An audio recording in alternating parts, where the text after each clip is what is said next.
can see this and hear this, let me know.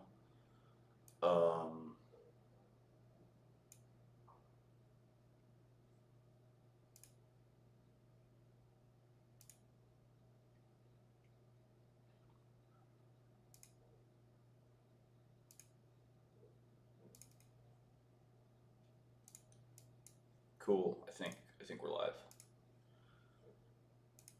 What's up, Kara? All right, we're gonna talk stocks. Haven't done that in a while.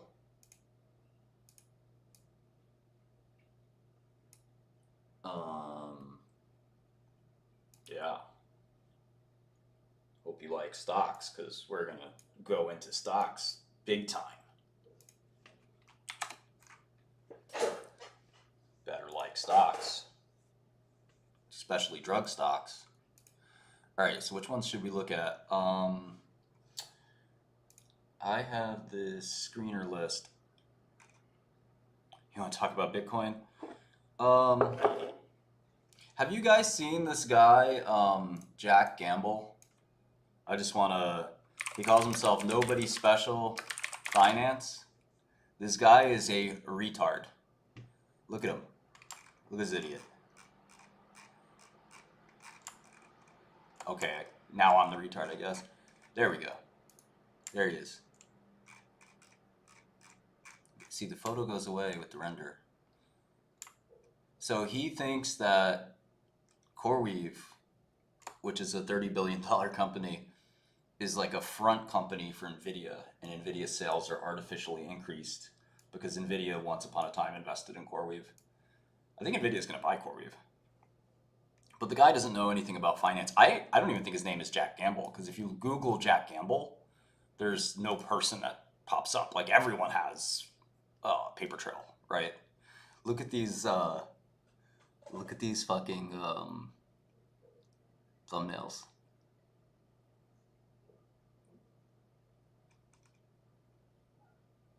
So he's trying to become a stock influencer, but he doesn't know anything about stocks.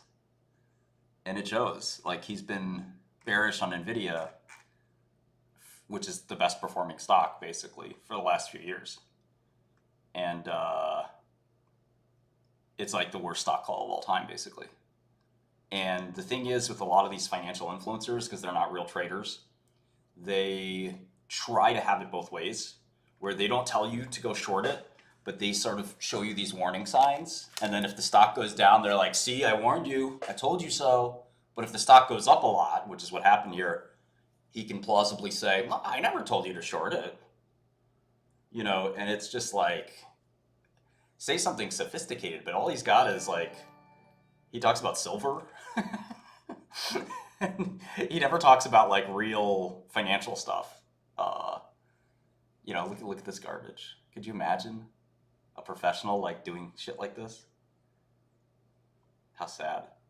So anyway, every time I tease him, he brings up my incarceration, and what I guess he like really doesn't understand that, like, one, I'm proud of. Oh shit! Do you guys not have my video? I've been talking to myself, or at least you can't see me. Let's see. All right, let me deactivate and activate, and hello.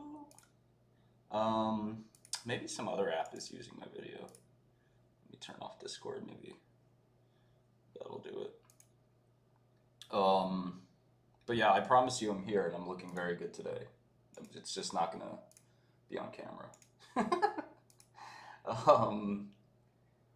One sec. Okay, I think I got it. Logitech was taking over the Logitech program. Hey! Okay, didn't comb my hair, but here we go. Yeah, so anyway, every time I tease this guy, he brings up that I'm a convicted felon. And I'm like, look, man, one, I'm proud of being a felon. Yes, I'm a rule breaker, a law breaker. I didn't do whatever they said I did, but yeah, if I did, I'm proud of it, so I don't give a fuck. Number two, he seems to have a problem with felons in general. And I think that one of the things we're learning in this new era is that lawfare does exist, and that anybody can become a felon if they become important enough. Jack, unfortunately, has never been important, uh, to anybody at any time, so he would never ever come under scrutiny of any kind. Uh, so that's just the nature of that. And by the way, I had a very successful career before I was accused of wrongdoing. So, and I'm very knowledgeable about this space, unlike the wannabes. So, anyway, I just wanted to put you aware of that guy because he's a very creepy, weird dude. Oh, and I'm suing him. He said, Warren Buffett always said that your reputation is the most important thing, and you could ruin your reputation very, very quickly with mistakes. Now, I've hurt my reputation, but I haven't ruined it. And if you look at the people who follow me and who my friend circle is, I've got some of the most important people in the world following me and supporting me, and I'm very lucky for that. Having said that, if you say something about me that's defaming or slandering or something like that, I will take action. I see this interesting phenomenon here. These scroll bars are going to send to my coworker. Yeah, so if you accuse me of lying, there was this token called MSI, and I'm still actually involved in it, but I didn't create it, and MSI was part of the hack that I experienced, or the exploit, or whatever you want to call it, the security incident 2 years ago. And I've been pretty adamant that we were hacked, and the guy's sort of accusing me of taking the money, and I have a big problem with that. I have no problem with calling each other retards. Oh, you're a criminal. Oh, you're a nobody. Go back and forth. But if you say that I committed a crime when I didn't, publicly, you're going to hear from my lawyers. That's a big problem. Drug-like has been terminated. We didn't see the demand that we wanted, so we decided to move on to other products. All right, let's look at Vertex, one of my favorites to look at. Let me see here. Geez, Vertex. $120 billion company. Unbelievable, man. I called this so many years ago. I remember where I was in the Hamptons with my buddy from Soros. And I was talking about, man, Vertex really, because I was running a drug company at the time, and I was like, these guys really fucking did it. And he bought some of the stock, and it went up quite a lot, but it just keeps going up and up and up. It's amazing. And I hope you guys have also heard me being bullish on Vertex, but I don't know.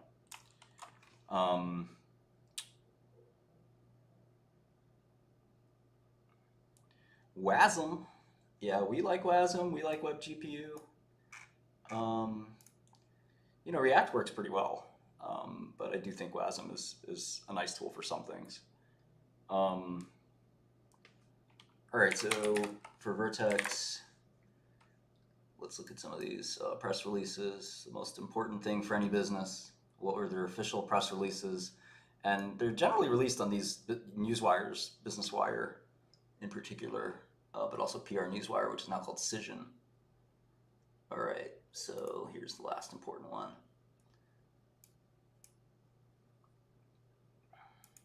Thanks. Godel is brought to you by DL software company I work for and co-founded.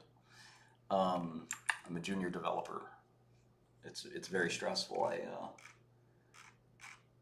have to push to production, and sometimes the sites break and they get yelled at.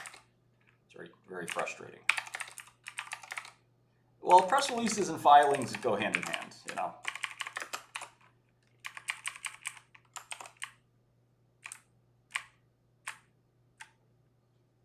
All right, so Vertex, they reported Q1 already. Growth has to be slowing for these guys just because you know, these products are mature at this point. They're cystic fibrosis products. So there's Trikafta. That's the amazing cure for cystic fibrosis for people who can use it. And then it looks like their other CF products have dropped quite a bit, and they stopped even reporting them individually. They just report them kind of as other CF now. So, and it was only Symdeko, so do they not sell Kalydeco anymore?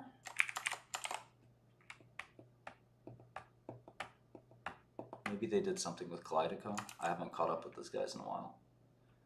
Okay.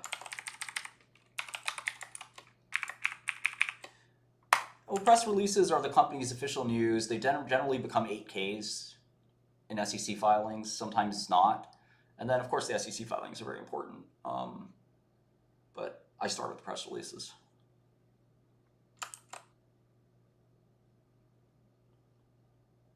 You want to hear what the company has to say, right?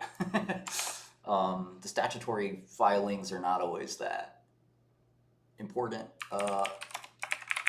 if you trust the company and all that. I do think that, you know, you have to read them, but you also don't have to read the same risk factors over and over and over again. If that makes sense.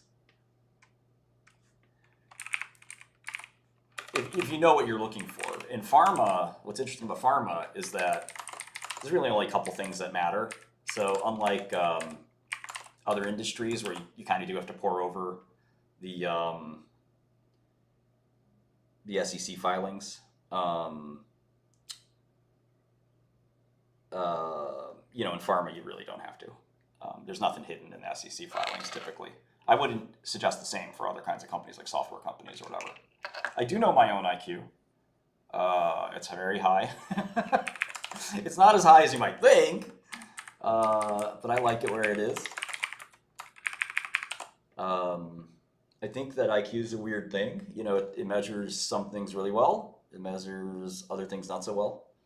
So if you think about the limits of somebody's memory or something like that, we could have a little fun with, what is that, human performance benchmark? Do you guys want to see me try that?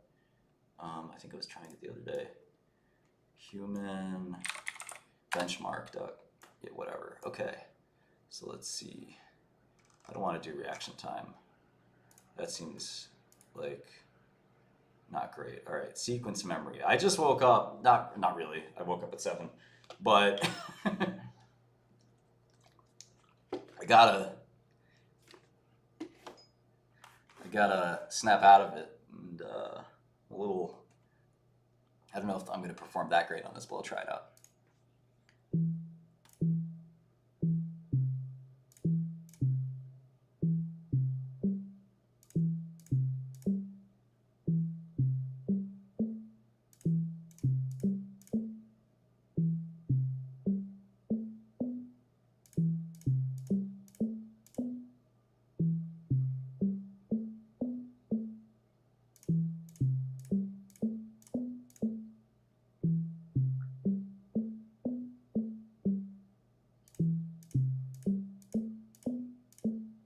It's musical.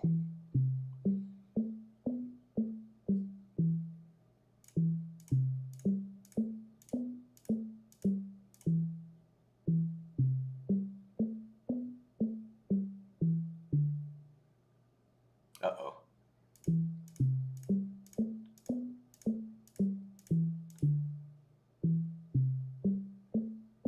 My memory's faltering a little.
Ah! It was returning to the root. So if you think of the numbers, I wasn't using the numbers consciously, but the number 1, you could correspond to the lower right or the lower left. Probably lower left is better. So it was returning to that tone, almost like a musical rhythm. But yeah, so that was 87 percentile. Okay, not bad, I guess. That's probably roughly what my IQ is on a lot of things. Some things I'm 99.9%, but some things I'm just pretty normal. But it's around 140 type. Some tests 145, some tests 138, that kind of range. But you know, like I said, I mean, IQ doesn't really measure. I'm not sure it measures the things we tend to think it measures. You know.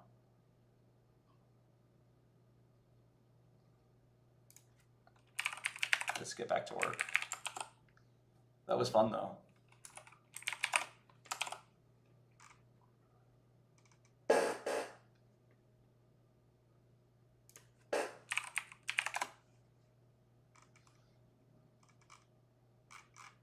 Okay, so not much detail in here, but no, actually there is a bunch of detail. Okay.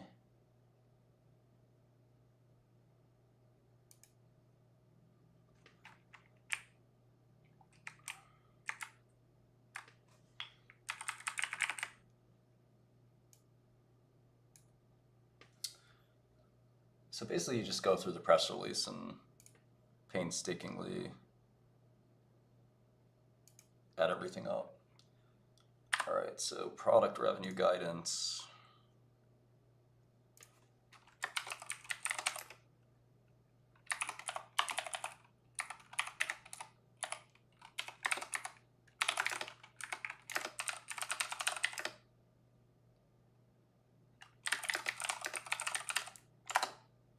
Okay, so vanzacaftor, that's their new CF drug. That's this one. So they filed vanzacaftor.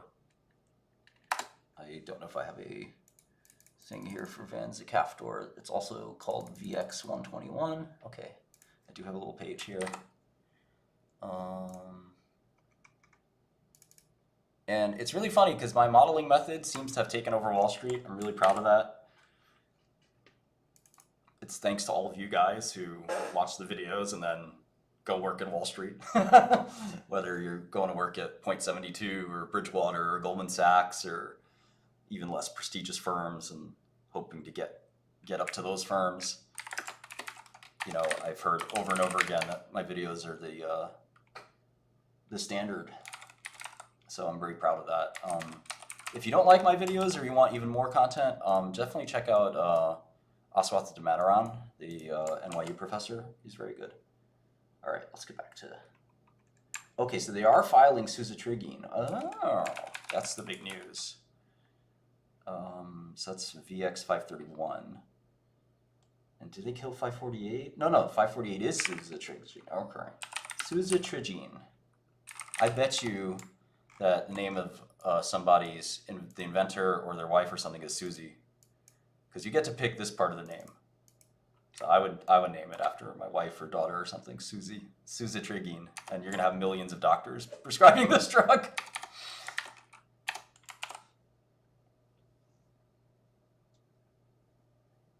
So this is going to be the first pain drug ever. Damataran, Damodaran, Aswath, Aswath, Damataran. Godel does do crypto right now, but it's still early days. Ideally soon you'll be able to trade crypto on Godel. So we'll sort of see when we get that going and challenge Uniswap, because I don't like that guy Hayden. Honestly, if I saw him in Brooklyn, I'm on probation right now, but if I wasn't on probation, I might just... Some people need an attitude adjustment, you know what I mean? Shoggoth is, the app is coming, maybe even today. So Shoggoth is pretty exciting. I'll do a podcast or webcast for that. But yeah, Shoggoth is our new crypto. Make sure you check it out on Solana. Okay. Reshma is doing a great job as CEO of Vertex, one of the few women CEOs out there, and she's absolutely killing it. Shout out to Reshma.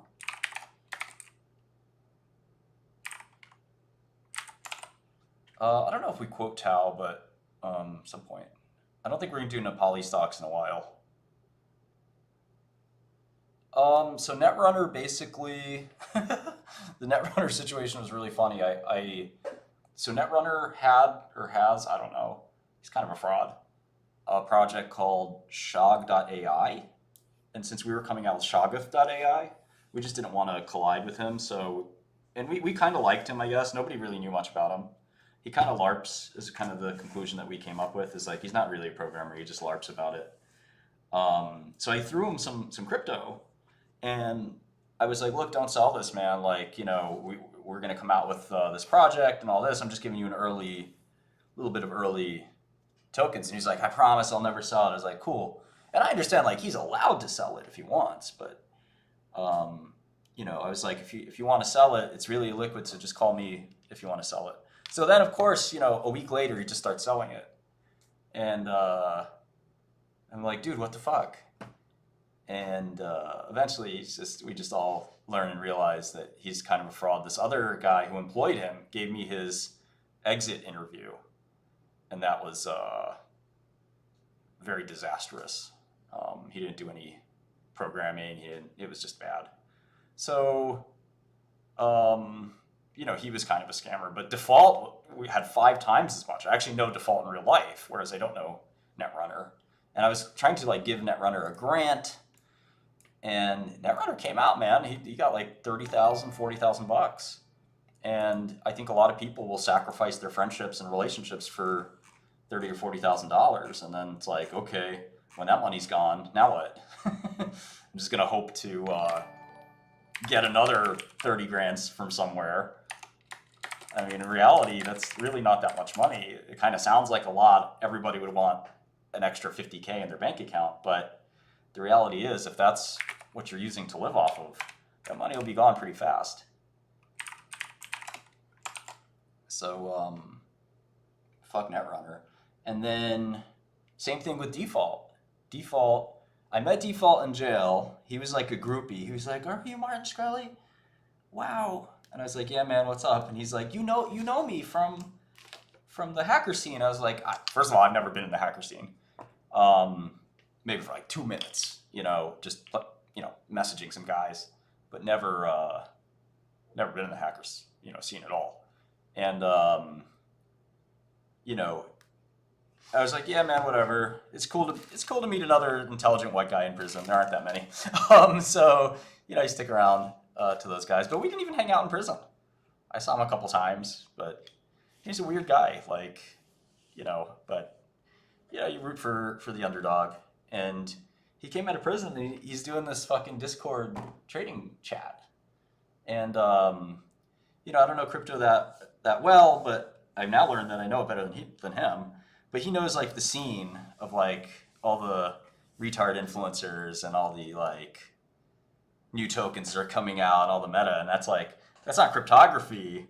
That's just, like, degenerate cryptocurrency trading. But he does know that space. Or at least he thinks he does. And he sells his advice to others, which is a pretty big red flag that I should have considered. But idiotically, I gave him 5 million tokens of Shoggoth. And within like a day, you know, I told a few friends about Shoggoth, and it starts going up like crazy, right? And then within like a day, he starts selling it. And in fact, he nukes it all. He sells it all. And I'm like, dude, what the fuck is wrong with you? And he tells his chat room to buy it. But then he doesn't tell his chat room that he's nuked the stock, or the token. He sold all of it. He took it to zero. And he basically robbed his chat members. And I called him up. I was like, what's wrong with you, bro? This is wrong.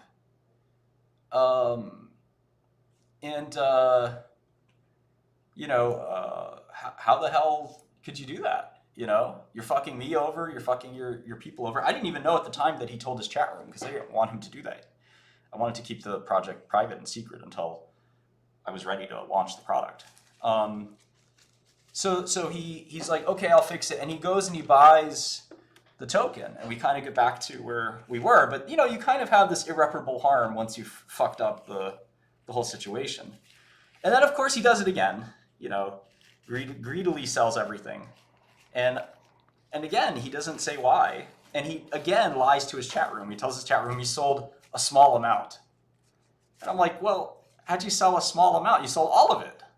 And then he lies about, well, technically what I meant was I sold a small amount, then I sold more. And it's like, dude, what the fuck is wrong with you? You're pathological. And finally, I out him because I think he was afraid that I wouldn't be willing to do that. And of course I'm willing to do that. And again, he made about 100K or maybe 150K, I don't know, by selling a gift. I gave it to him for free. And it's like two people where I gave them a free gift, and the only thing I ask is just like try to hold on to it and not like dump it. And I think that's like how you can tell somebody's poor, is like as soon as they get some property that's worth something, like quite frankly, it's like the lowest kind of financial asset. Like it's not that liquid, tiny market cap. It's your friend's fledgling project. This isn't 100 grand of Apple, right? You get this gift and you're like, oh, fuck this guy and his gift. Whoops. It's my shit now. I'm gonna sell this shit and fuck everybody else who owns this, who's waiting patiently. I mean, what a scumbag. You know, it's and then lying about it. Look, it's one thing to, you know, and it's your friend. Call your friend up and say, look, Martin, I'm dead broke, man. I need 50K. And it's like, look, you LARP is a successful trader. The successful traders that I sent tokens to, they're still holding them. I don't even look at them because they're successful. They have millions of dollars. Why would they dump some token? Obviously, this kid, he's living with his parents. He doesn't have millions of dollars. He's charging $20 for a Discord chat room. Clearly, he doesn't have millions of dollars. So the second he gets a chance to make 100 grand on something, he seizes on it. And this dumbass also got a tattoo of Ionet, which is a fraudulent project. I actually made contact with a former executive of Ionet who told me that the CEO is a psycho, which sounds about right. I think they're faking these as well, by the way.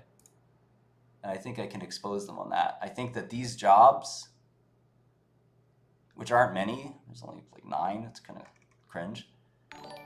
These jobs are actually created by the company themselves. There's no actual client here. This whole thing's a gigantic scam. Yeah, Young Wolf, that's right. I wouldn't have cared if he admitted to it. All right, let's get back to work. Screw these brokies.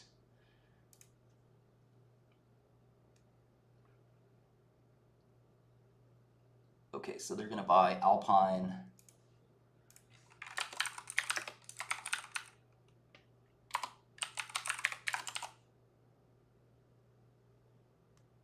Yeah, I think there's a lot of fraud in crypto for sure.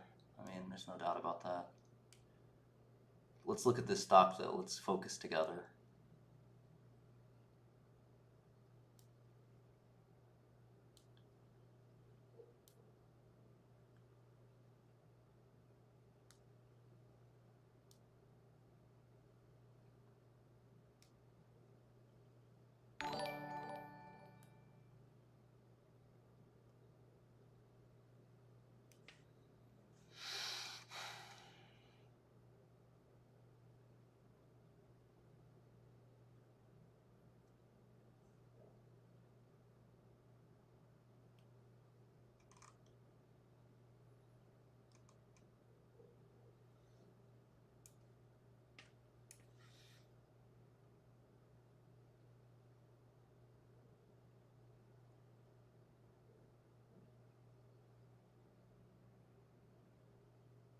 Okay, so there was the Vanzicaftor data that they're saying was good.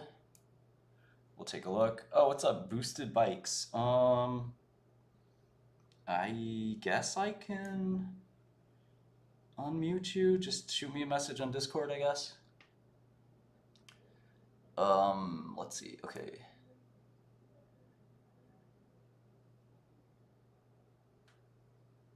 Oh, they used a PRV.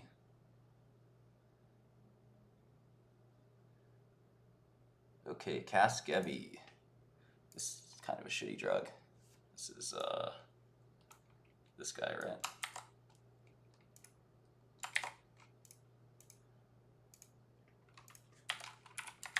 Used to be called Exicel.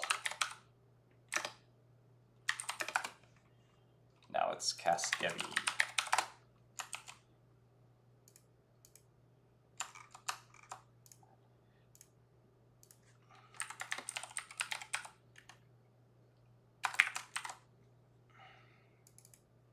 Oh yeah, if you want to take a look at the Shoggoth token, it's here it is, and you can trade it on Radium, I guess, and it's a little cheaper than it was before, and the market value is 25 million. IONET wants a $2 billion market value, but like all their shit is fake. But they have a lot of people promoting it. And then, what else? Yeah, that's Shoggoth. Oh yeah, the app's coming out hopefully today. So let's go.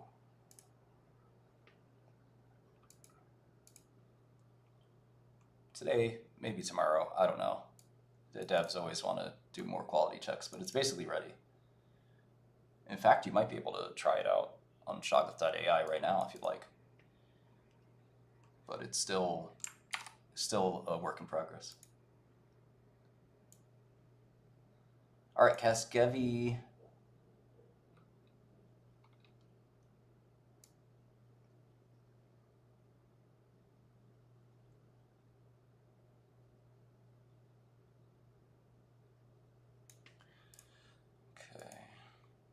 I don't think they have any revenue for Casgevy. It's like irrelevant or tiny. All right, so here's the first non-opioid pain reliever that could be very, very effective. Suzetrigine.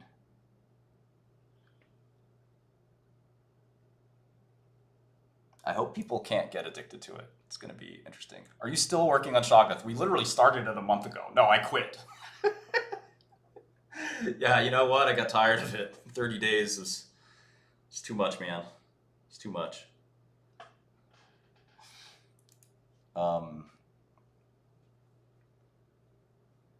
Okay, so suzetrigine is really interesting. I've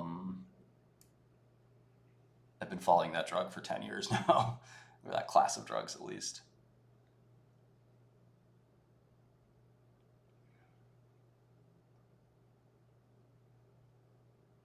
All right, so we have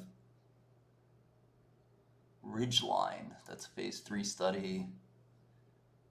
Ridgeline for Vanza. Let me change this to Vanza Caftor phase 3 Ridgeline. Yeah, something like that. Get good. Thanks. Thank you, A27. Big dog. Woof. Woof.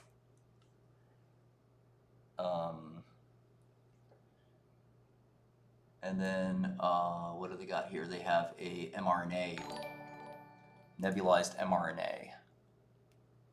So is that 522? I think it is. I'll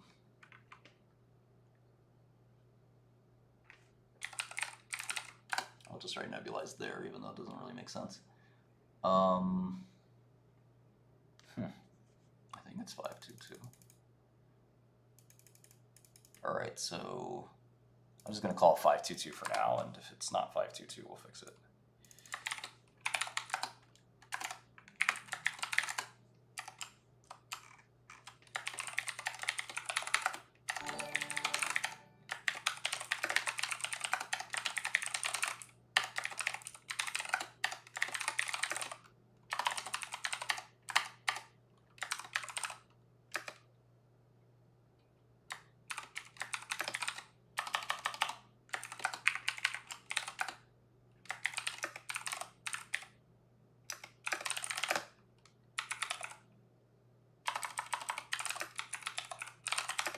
All right, so we'll get some data later.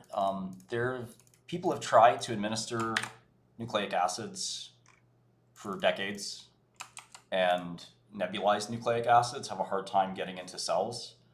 Unlike the liver, which there's a lot of ways to get into liver cells, it's pretty hard to get into lung cells, so I don't think this will work. But mRNA has surprised me before. Obviously, the COVID vaccine was a pretty shocking success. So, who knows? But I doubt that you can get even LNP mRNA into lung cells. Distrust of pharma is just for idiots. I mean, if there are people that stupid, then I can't, help them. But there's a distrust of everything right now: media, politics, etc. There was a guy on Joe Rogan the other day that was talking about. Maybe I should watch this video. Let's see, Joe Rogan.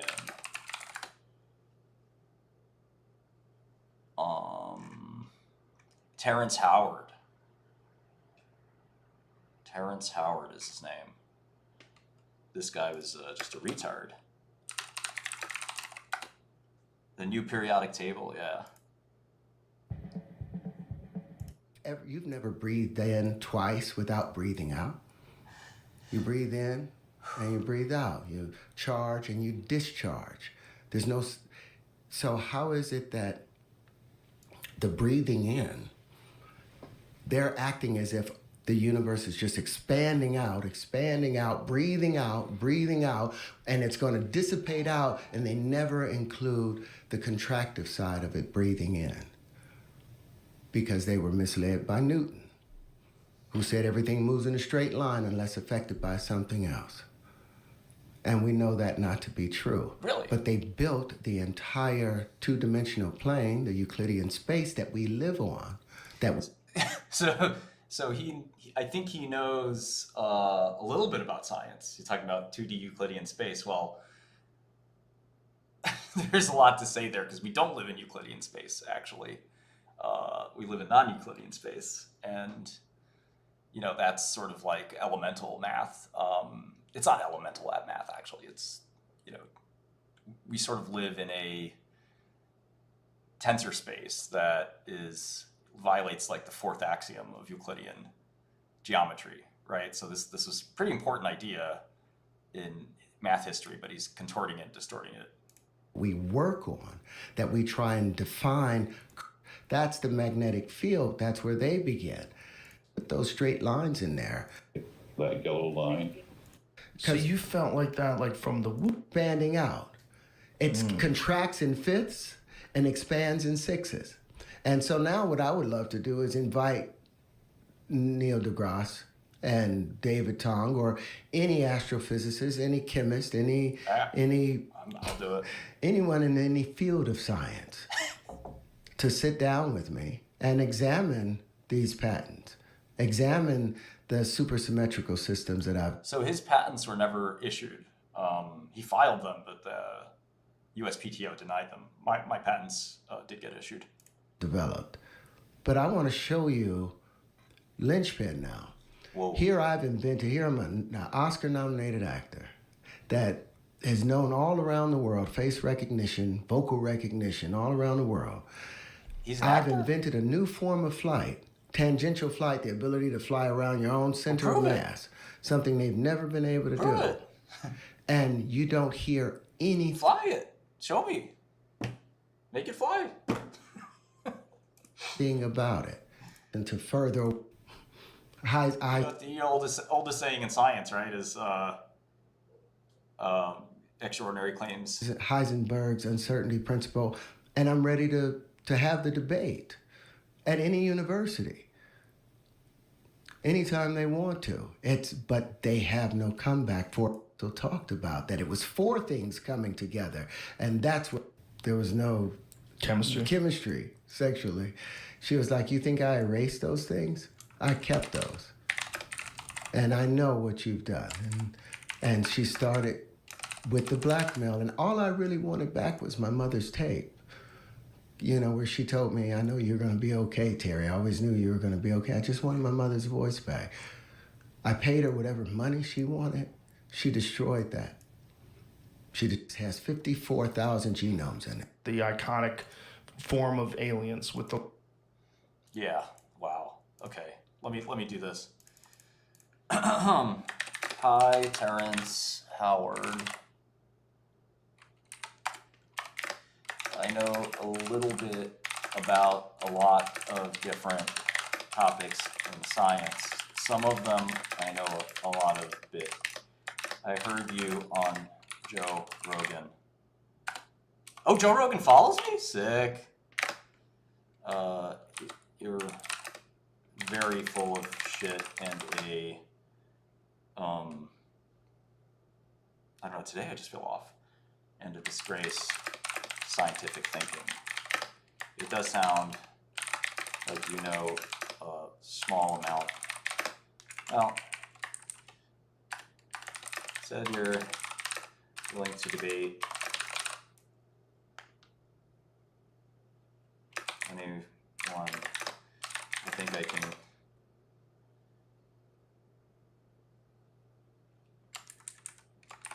I think I can handle it. All right, fuck it. Why would Joe platform this? I don't know.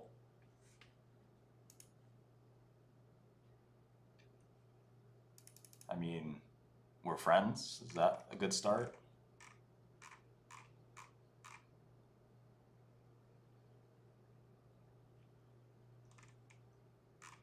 I don't think Joe cares. You have to understand, this isn't a guy that's sitting there worried about, reputation. He's a guy sitting there counting hundreds of millions of dollars. And as long as it's good content, he doesn't give a fuck.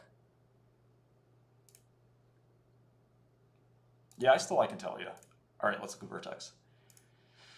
All right.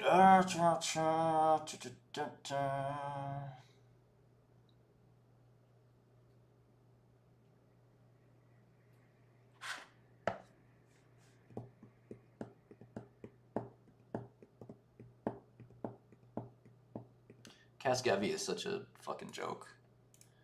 Nobody wants to do conditioning to cure stem cell transplant. All right, we got VX993. Oh, that's IV? Oh no, they have oral and IV. Okay.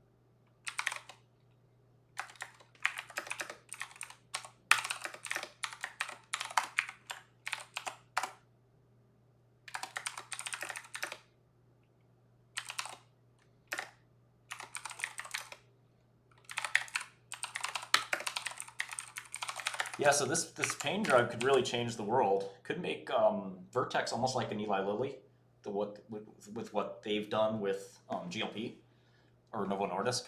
A lot of people don't understand just how profitable these drugs can be when they scale.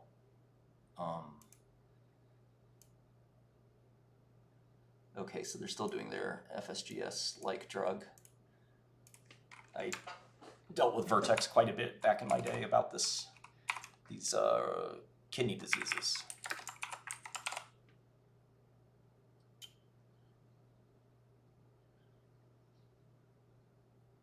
Inazaplin. Inaxaplin. All right, so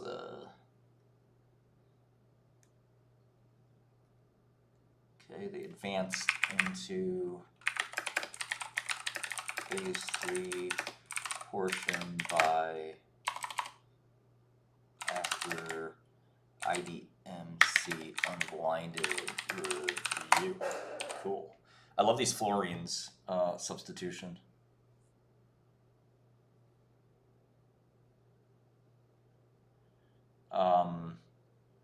You can file a patent without it getting issued. Once you file a patent application, it goes through this I was going to say rigorous process, which is not that rigorous, to get examined and then approval. Yeah, Ghrelin is an interesting one, Chris. I don't think we're gonna make it. I don't think Grelin's gonna make it, but it's possible.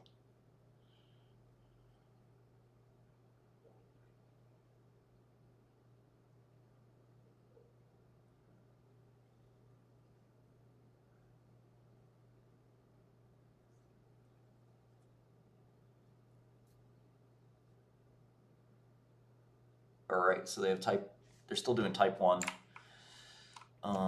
Let's see, 880.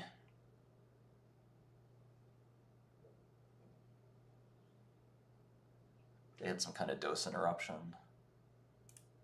I forget why. Maybe it was like liver enzymes or something, but study was halted. Why? Dosing has resumed.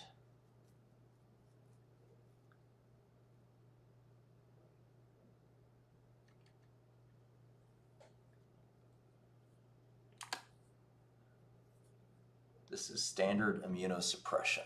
Okay, nobody's going to do that. That's like Casgevy. All right, now we have 264. Okay, there's cell therapy and device. They're calling it 264 now.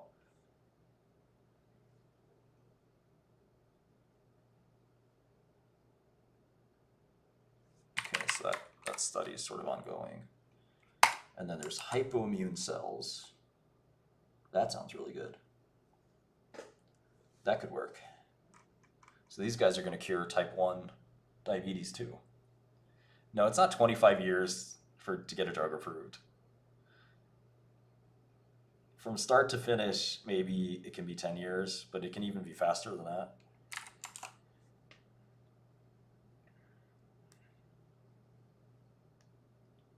Yeah, Vertex's early pipeline has always been kind of shitty. I wonder what they're working on. Okay, 670, DM1, or CDMD. I know they did that DM1. Oh, did they give up on AATD correctors? Is it over? Huh. Interesting. All right, DM1. VX670, this is Entrada's drug. Huh, this is like my old Vertrophin approach. Oligo connected to a cyclic peptide to promote delivery in cells.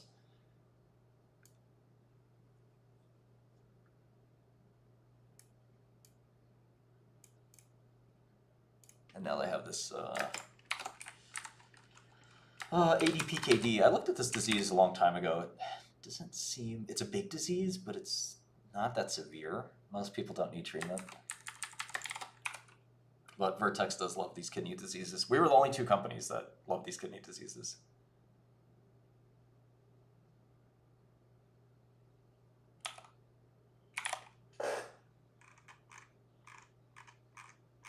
Yeah, I love McDonald's. How do you know that?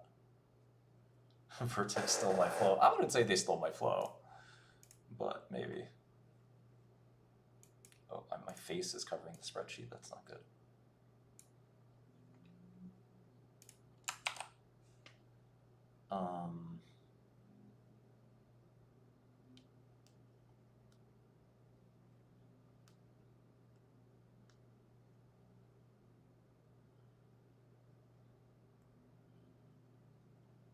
Okay, so I think we got the gist of this stuff.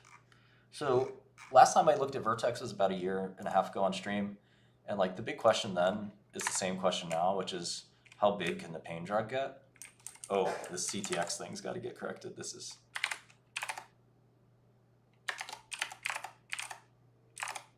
not going to be a big drug. All right, so this is I have it at 6 billion. And I had the NPV at 115 billion. And today it's 115 billion. Isn't that?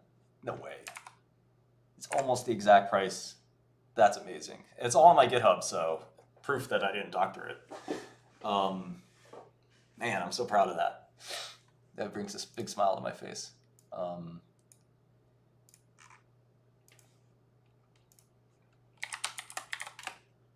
But now it's assuming that 6 billion is the revenue for this product, and I just don't know if that's right or wrong. So let's take a look.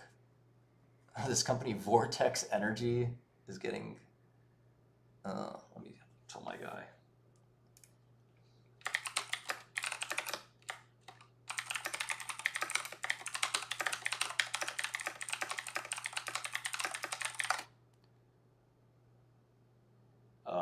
When you say his patents have been cited, that doesn't mean anything to me. I don't understand what that means. Cited where? In literature?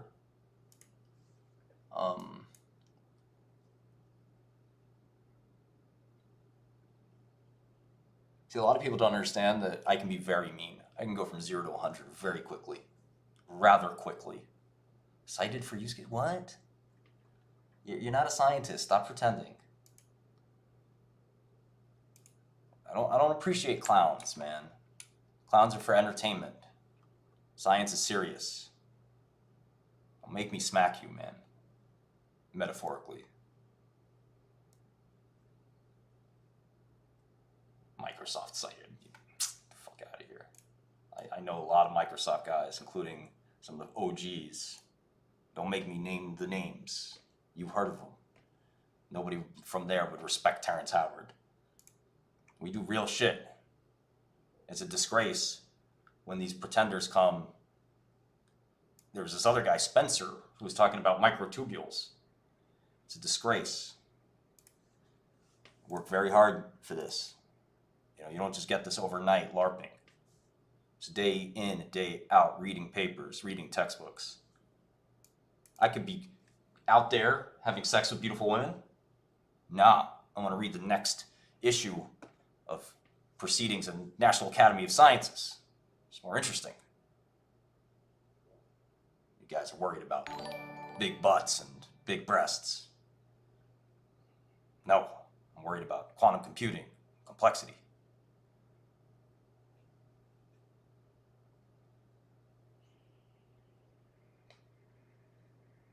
Disgraceful.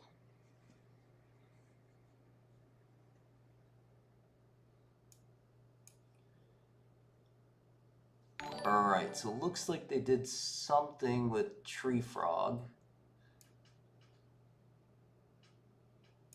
This looks like a process technology more than anything.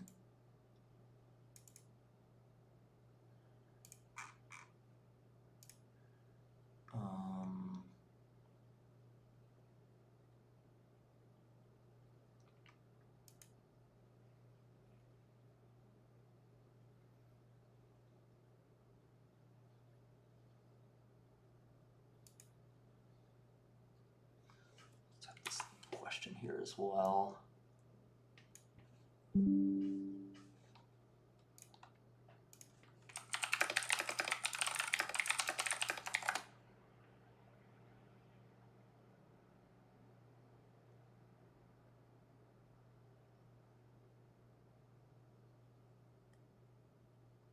Jay Don, I don't need to do good faith research. I know phony when I see one.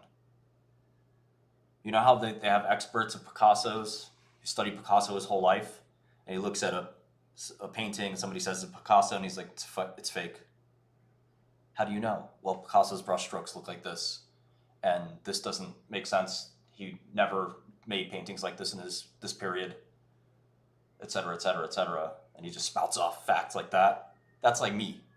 I see phonies, I write them off. And I'm very open-minded. I look at, all kinds of new technologies that are very fanciful. I'm very open-minded. But nah, we ain't doing that. Now look, I can still be wrong, by the way. It's important to be open-minded. So that's why I'm offering myself up for discussion. You have a patent number? Where's the patent number? Because I I got real research to look at, all right, homie?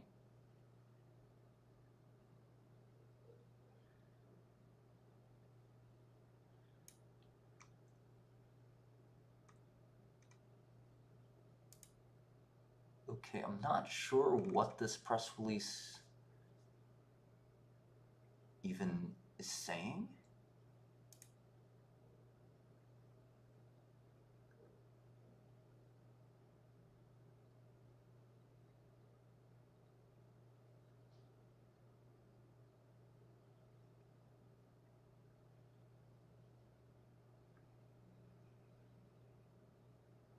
Okay, so now we have Q4, Vanza, and 548. Let's look at 548 since that's so important.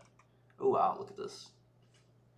So if you look at this drug, suzetrigine, it's as effective, it appears, as, what is that, hydrocodone?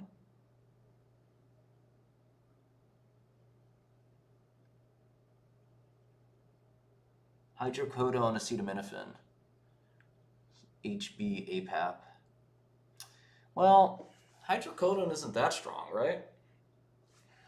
I'm not an opioid expert. Let me see here. Hydrocodone, oxycodone.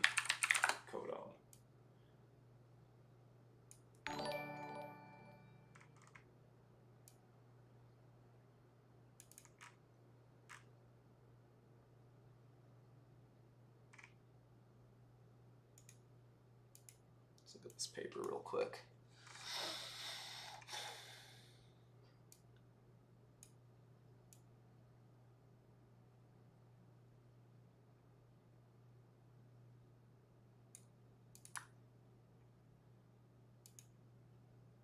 Yeah, I think oxy's a little more powerful.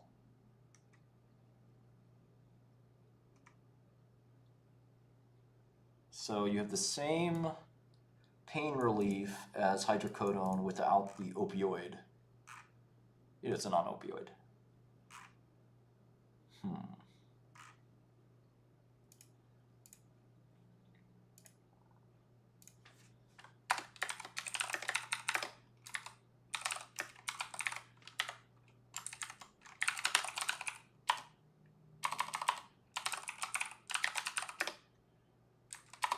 These poor people in the placebo arm, man.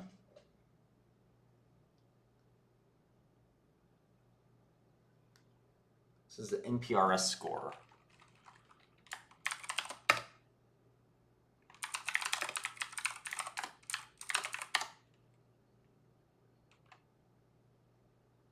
Forty-eight hours, wow.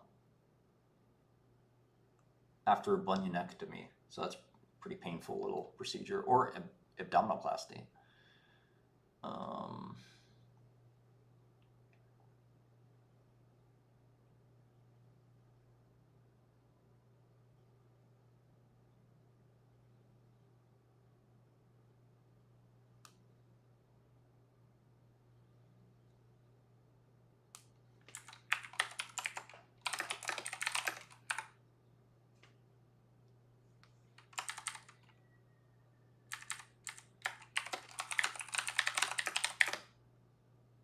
The time-weighted sum. Okay.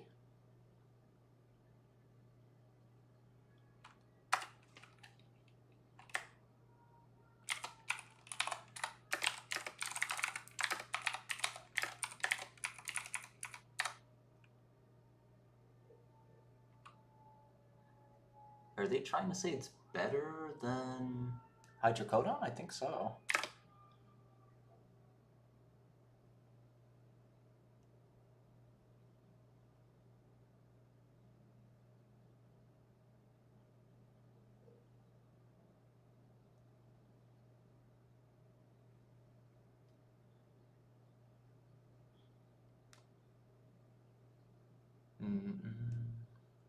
No, this is across 2 studies, I see. Very confused wording here.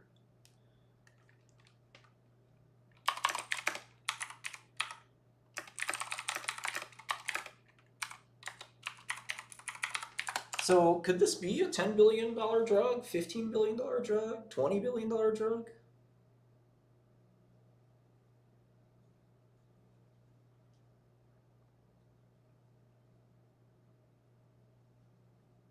Let's see what happens to the model if it became like that. Remember, it's a small molecule, so it's not going to last forever either way. Let's say it got approval late this year. Start selling. Let's pump these numbers up a little.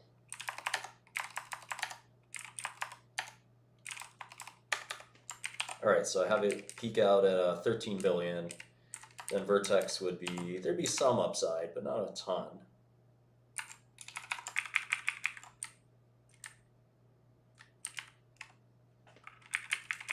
Yeah, this is about safety, right?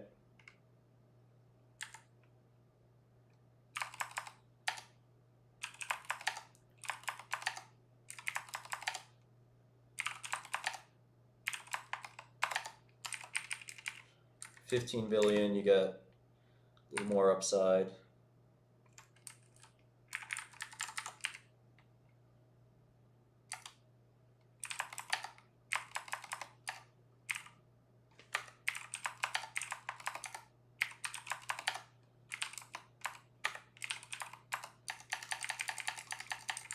Yeah, I agree with you. Unalive P.O. Box Squirrel. I think you need a new username.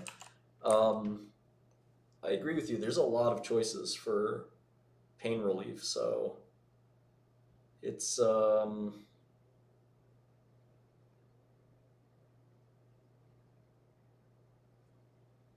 So that's a patent application. Patent application is not an issued patent, so anybody can file a patent application, even crazy people.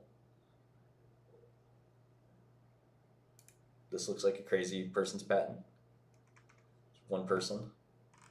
It's usually great. Results come from a team. Not always, but usually. This doesn't look like anything interesting. It's just virtual reality. There's a million patents like this. What's so impressive about this? It just looks like a standard virtual reality device. Abandoned, failure to respond to an office action. Well,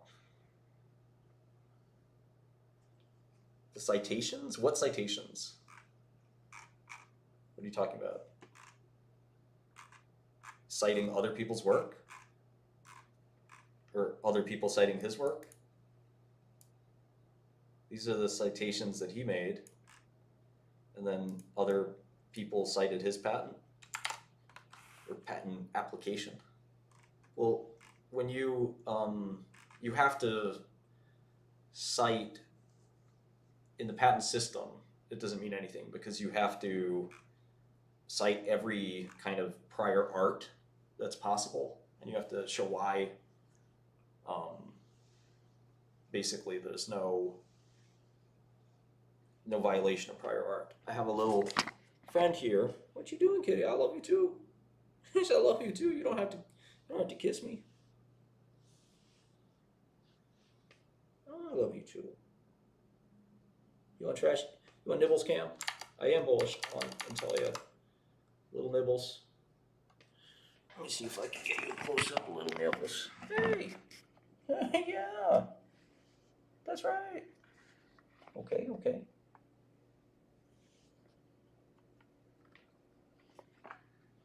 All right. Don't show them your butt. What you doing? Chilling? You chilling? We chilling, kitty? Oh. Yes, we are chilling. Okay, I don't need kisses, all right?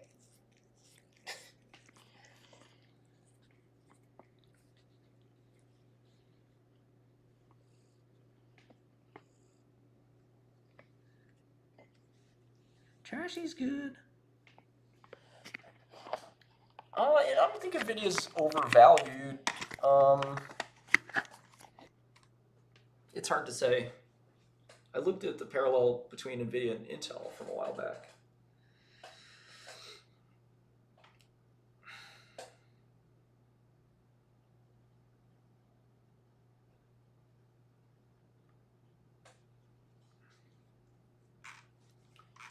Yeah, let's look at the first claim, which is usually the important thing here. A system of merging virtual reality sensor data into a room environment at a local site. Okay, this isn't even English. The system comprising at least one image server, a plurality of image collection devices, those are called cameras, a display system. Okay. Yeah, this is like a very rudimentary idea. This is like a webcast.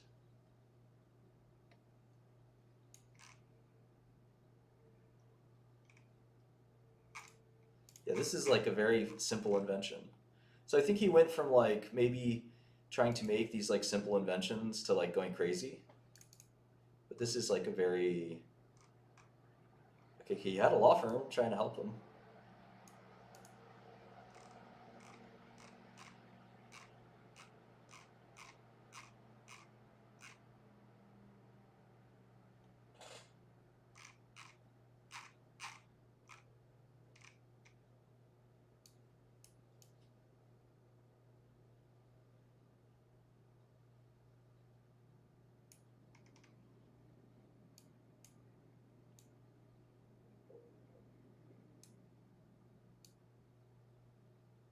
This is very odd for a patent, this narrative form.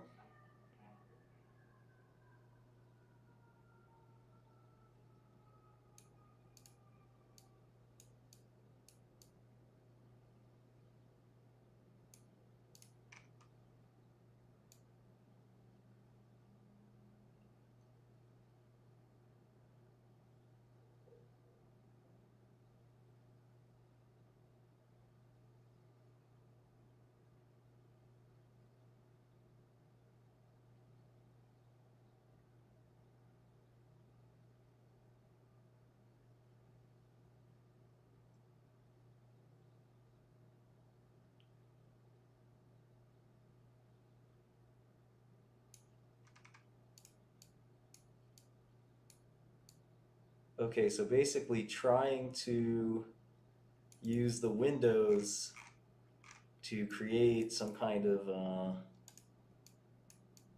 virtual reality using OLEDs, transparent OLEDs. I mean, it's not a crazy idea. Samsung's done something like that, but the transparent OLEDs don't look so great. So basically he wants to put a view of a beach or something on a transparent OLED. It's not that interesting of an idea.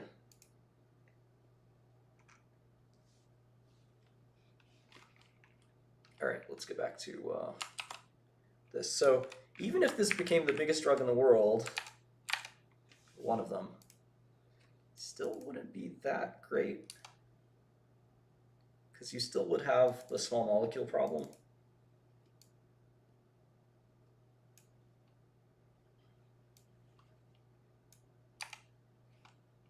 Maybe you could get a double.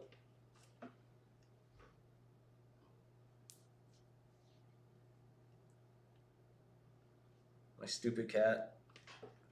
We're chilling. We're chilling. Yeah, we're chilling. Say hello. It's Nibbles. You're a little ugly, aren't you? You're a little ugly baby. Little Matza. Little ugly baby, huh? Yes, you are. You're a little ugly. Yeah. I think you're beautiful. I think you're beautiful. Some people think you're ugly. You're not that photogenic. That's what I'd say. You look like mud. You little stupid princess. Yes, I love you.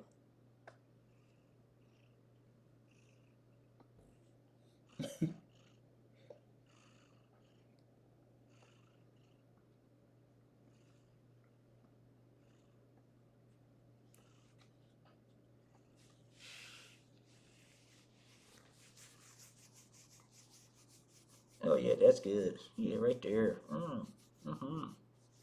That's really nice.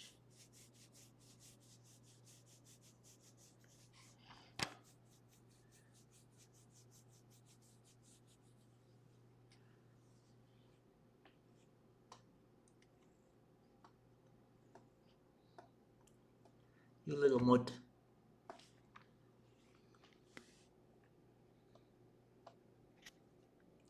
Tail's wagging. Hey, stop that. That's my keyboard. You want to type? You trying to type? Hey! Keep that away. You little baby. Oh, you little baby. What? You hear the dog? Neighbor's dog. Barked detected.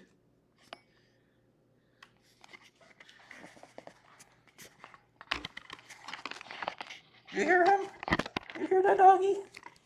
We hate doggies. Roof.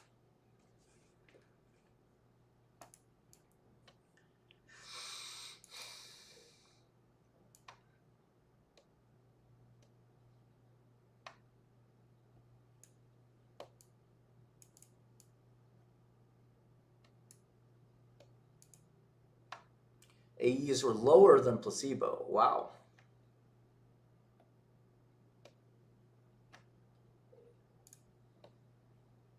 So you have a new pain drug with no side effects.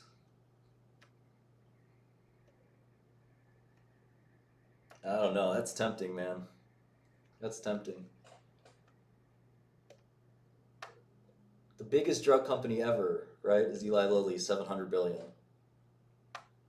And that's not necessarily a ceiling, right? It's tempting. Yeah, Vertex might be along still. I've been bullish on this thing way too long. I think you should read Peter Lynch, but I'm not sure his advice is any good.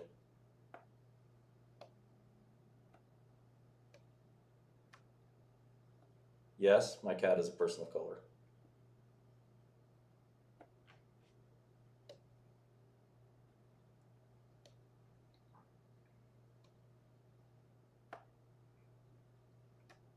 We raised some capital from investors. We're going to disclose that pretty soon. Really well-known investors. I should look at Ultragenics. That's a good idea. So the real question is, can Vertex perpetuate their NAV 1.8 products? I think probably. Hey, congratulations, Patrick.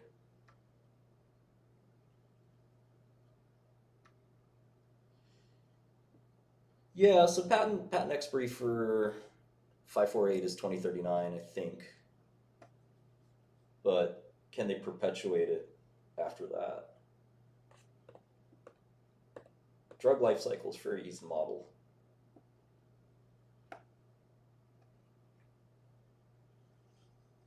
Practice? Practice? You talking about practice? Stop hitting my keyboard, kitty.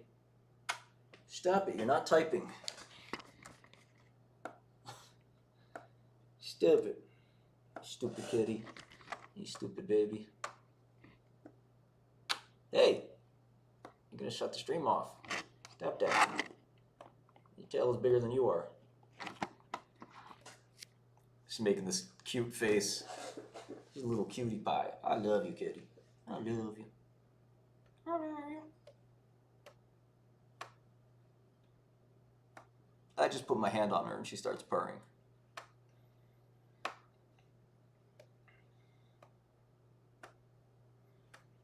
Okay, so could be the biggest drug of all time. I mean, we all wanted a solution to the opioid crisis. How many opioid deaths were there last year? 50,000 more? Opioid overdose deaths. 2023, 80,000. Wow. So one way is like this reverse modeling of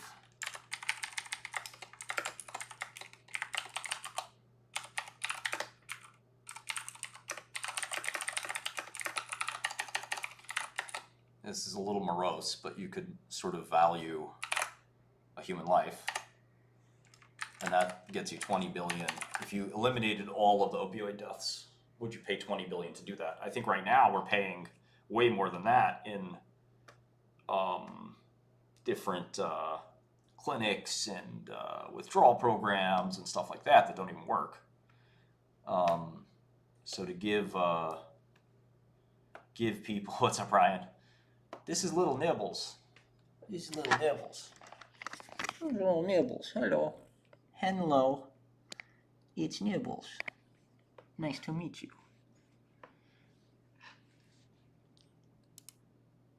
Oh, showing the fangs, huh?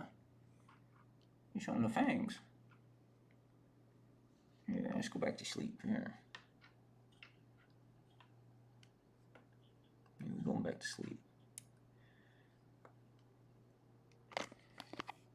Mind of its own over here.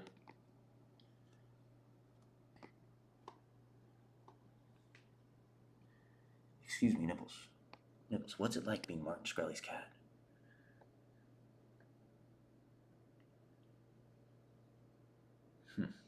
I see.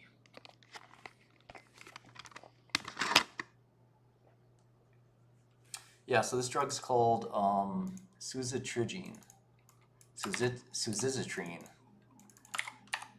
And we spend way more than 20 billion on opioids, I think, right? So like theoretically, Vertex should get that 20 billion because they're making a pain drug that's not addictive. New office looks really good.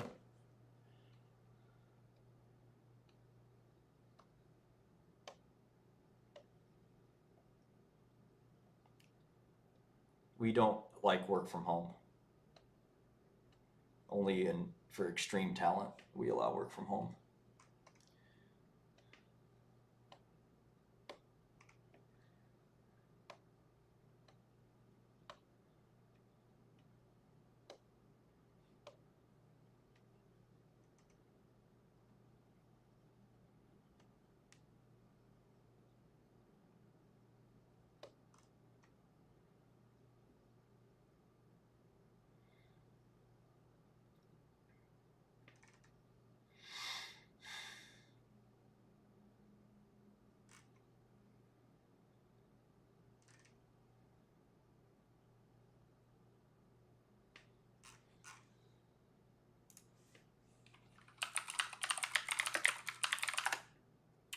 We're about 12 people. Here's the fluorinated Vertex chemists love these.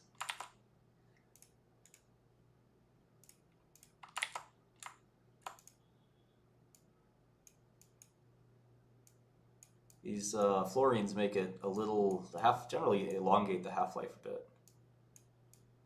This looks like the metabolic breaking point here. Ester. Nice little drug. Sipping on that suzetrine.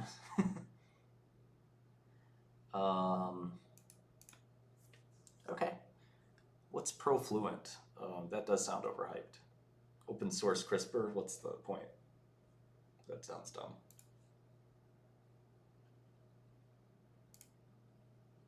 CRISPR is open source, people publish on it. Suzetrine. Well, the thing is, the weird thing about this is pain relief, does pain relief come with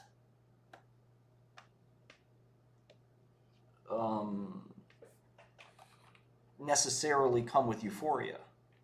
And that's kind of the big issue, right?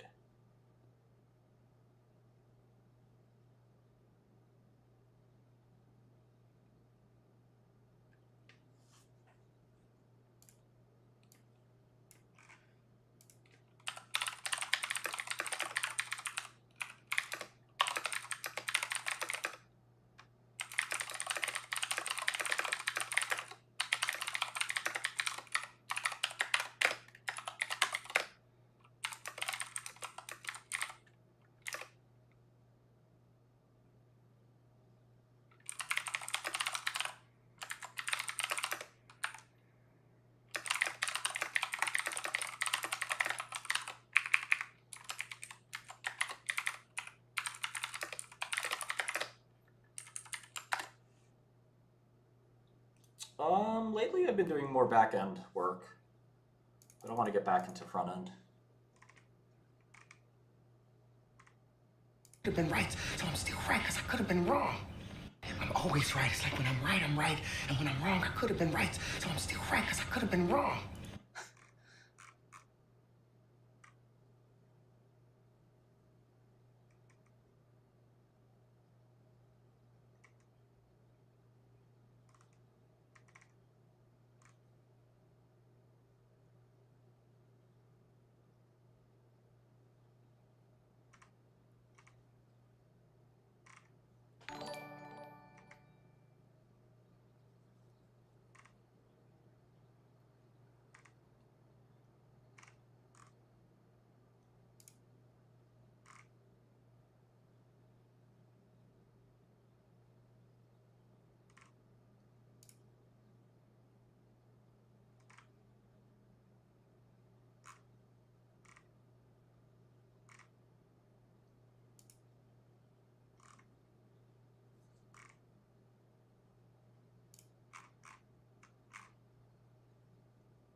I hate this idiom, the bingo card. Never thought I'd have that on my bingo card. I will shove that bingo card up your ass. Stop using that idiom. Do you play bingo regularly? When was the last time you played bingo? You make bingo cards every year? Fucking ridiculous.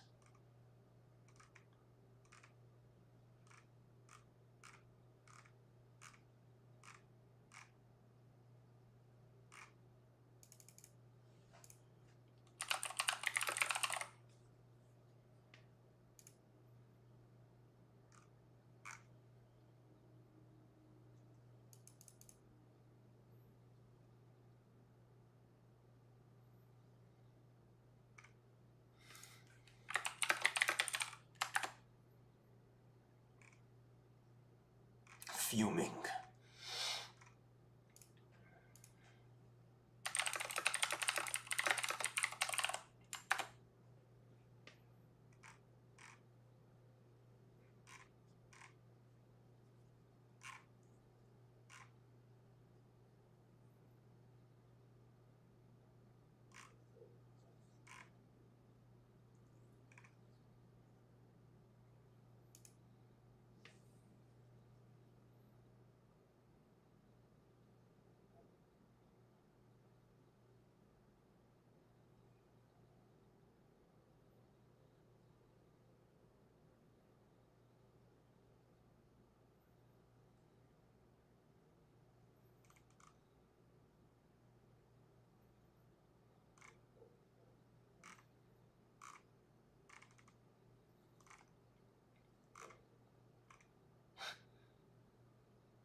Really impressive data there.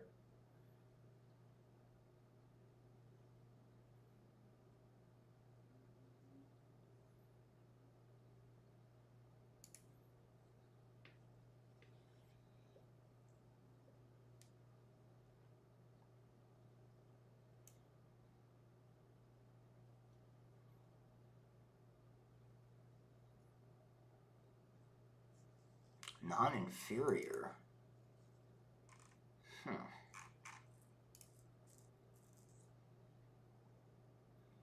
was wondering if they were going for superiority.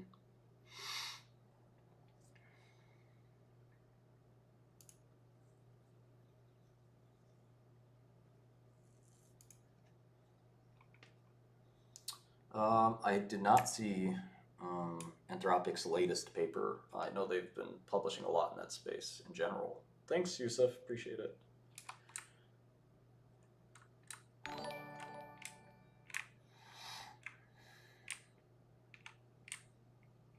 AGI is a moving target. That's like not really the way to look at it. I think the right way to look at it is just thinking about capabilities. You don't think about a dog and say, okay, when is this dog as smart as me or something like that? You know, you just sort of understand its kind of strong points and its limitations, and that's it. Here we're actually watching like the directed evolution of a new sentience, so we always want to compare it using some kind of yardstick, but I don't know that that's the right way to do it. I think that just saying, okay, it can do this or it can do that, that's enough, right? Because your definition of AGI might be different from mine, and you know, at some point we'll have like human completeness is probably a better way to think about it. You know, they're not human complete for a number of reasons. But computers for a long time have been stronger than humans in many departments, storage, calculation, etc. But now there's reasoning, and computers are getting really good at reasoning, and maybe even soon will surpass humans. But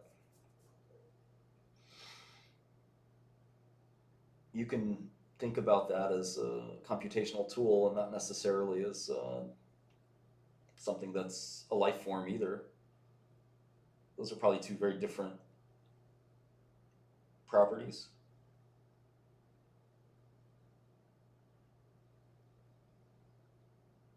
I think creativity is another big one.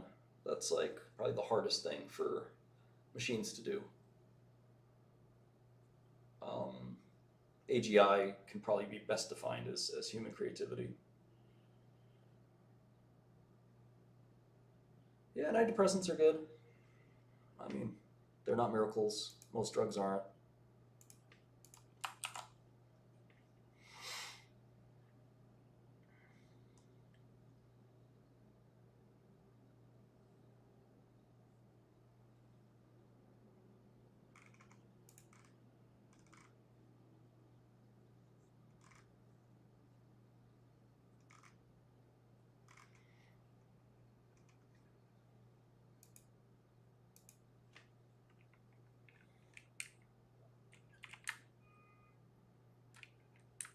They're pretty good at reasoning. If you've programmed since the 80s, it's remarkable that you can ask ChatGPT a question like, let's see here.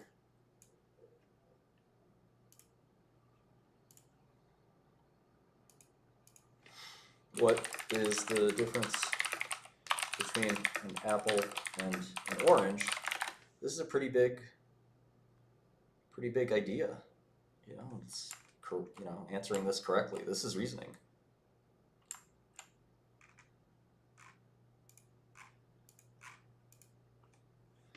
Okay.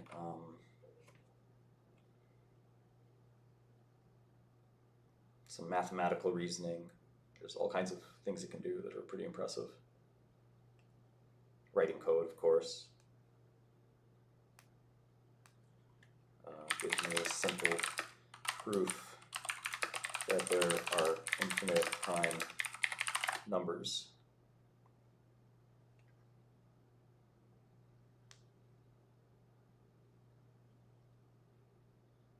So this, you could argue, is just copying and pasting, right? But let me throw a wrench into there. Okay, what about non-integers like rational numbers? Doesn't that disprove your claim?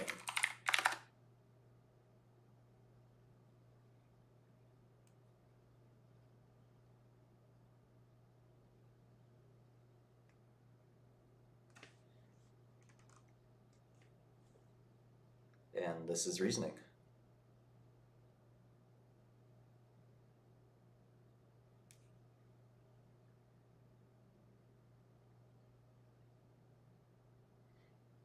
So I think that's pretty impressive stuff. You know, if you come from where I come from in programming, the best you could do is, you know,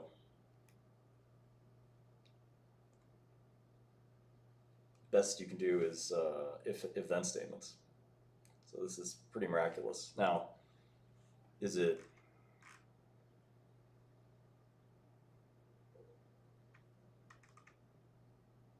going to be, you know, good at everything? You know, it's gotta get some time, but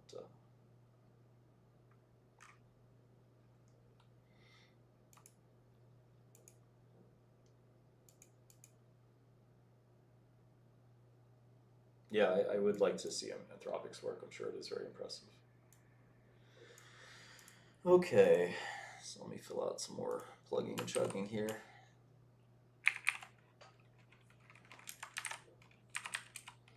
My cat's pretty upset. She's trying to sleep.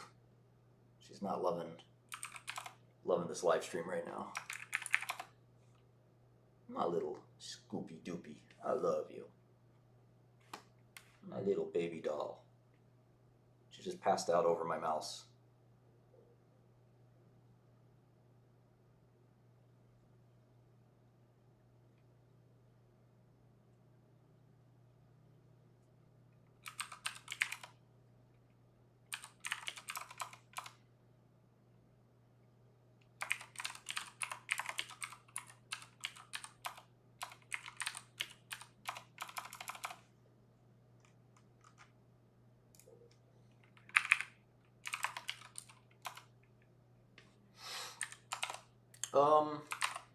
NVIDIA PE is very reasonable, actually.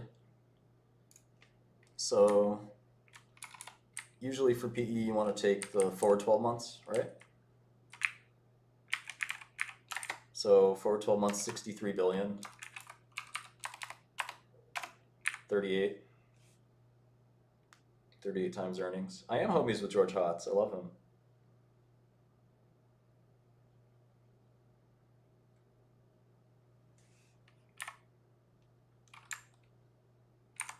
You know, PE is certainly one way to look at this stuff, but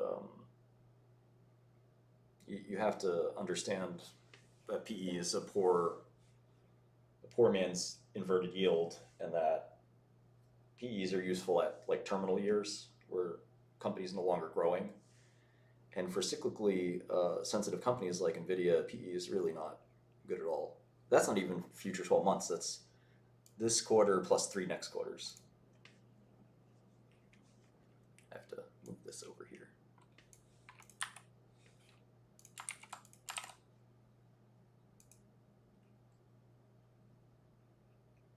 Squeeze. Squeeze the homie. Free squeeze. That my man Squeeze. Squeeze locked up. It's a worthless thing I know about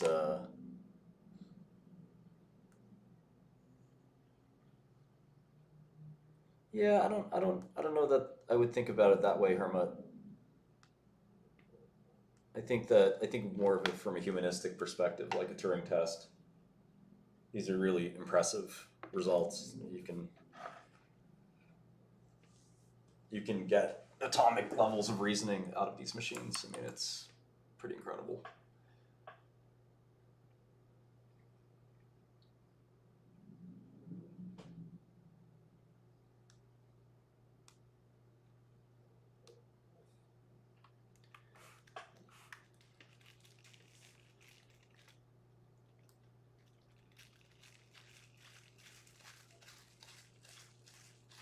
Stop that, kitty. Stop that.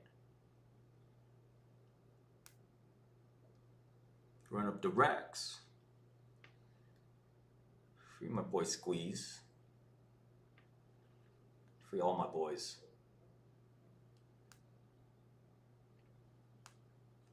Did you see that they're going to arrest people for doing AI? That was pretty cool. In California. Wonderful, wonderful place. Good people on both sides.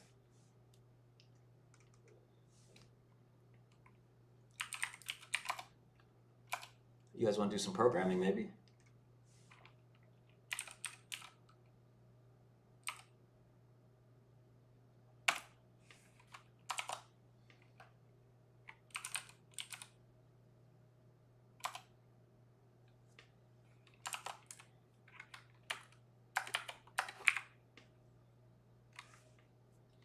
I'm starting to get tired. I have this like serious deficiency of vitamins and why is the chat? Oh, I think chat's not. Maybe the chat got deleted. Yeah, I have a vitamin D, vitamin B12, and iron deficiency. Oh, what's up, Iqbal? How are you?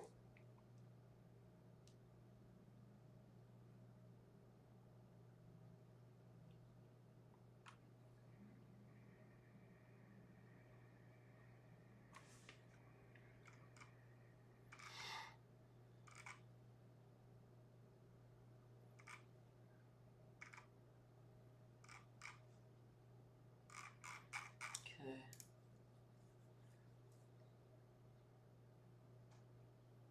Lack of sunlight and lousy diet. Yeah, pretty much. That's right.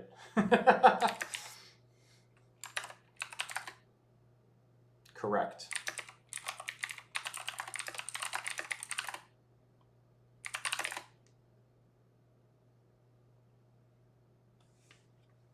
What's up, Emmy? Cholesterol is high. LDL is high.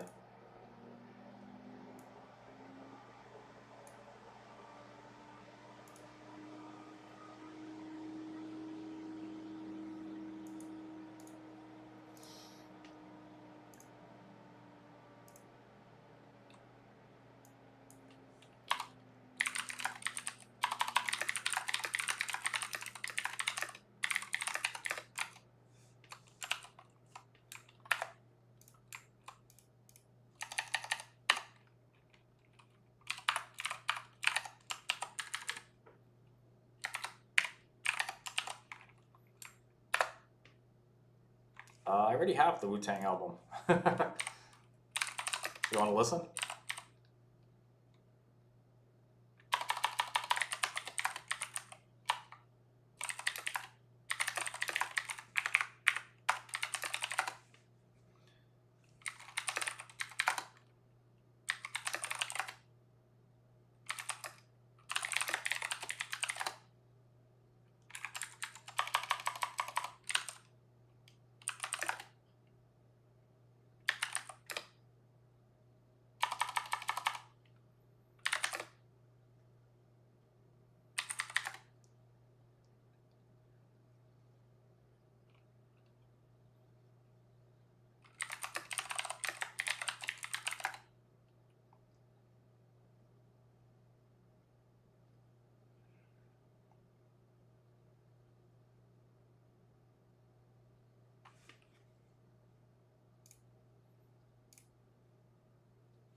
Yes, I love you, kitty. Yes, I do.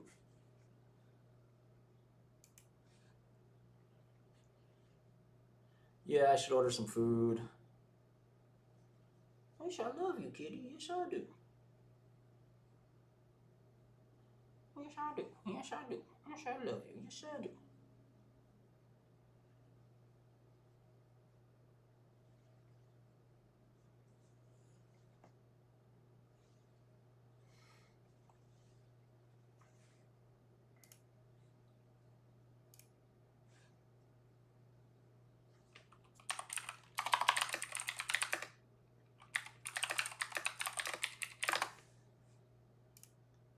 Stop that, kitty. She licks me all the time. I don't want your kisses.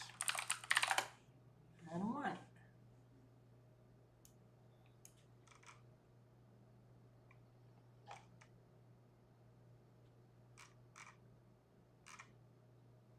I don't want it, kitty.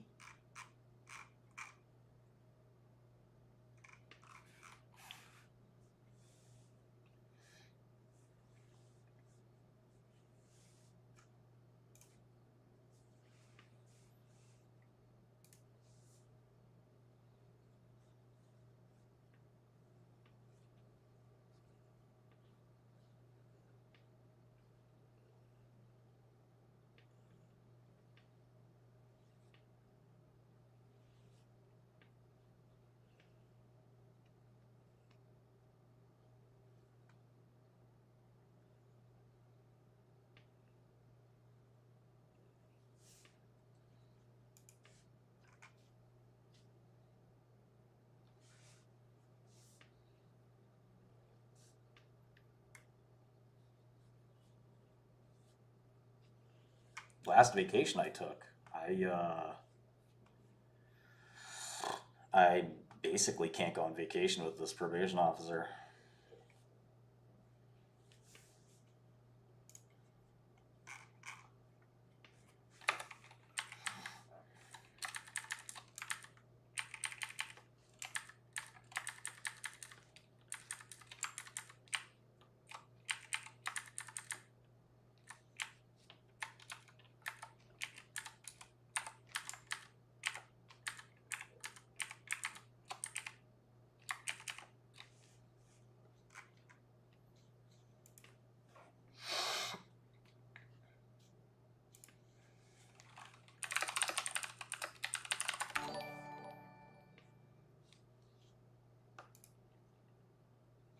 Yeah.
Yeah, I got to learn to do TPU programming for sure.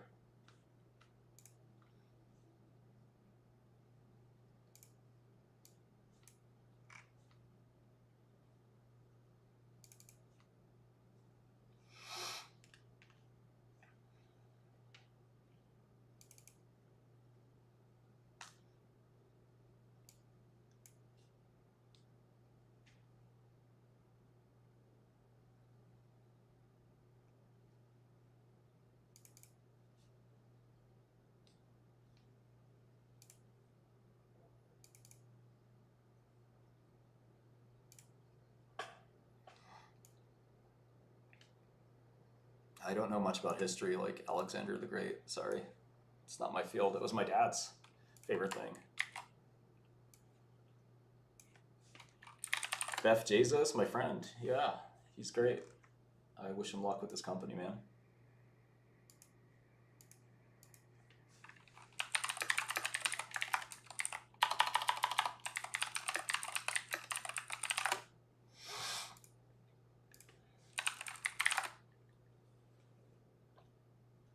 God's gift, what's up?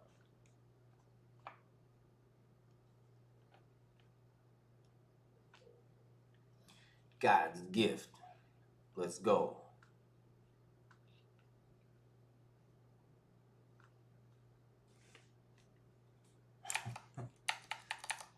God's gift's been delayed.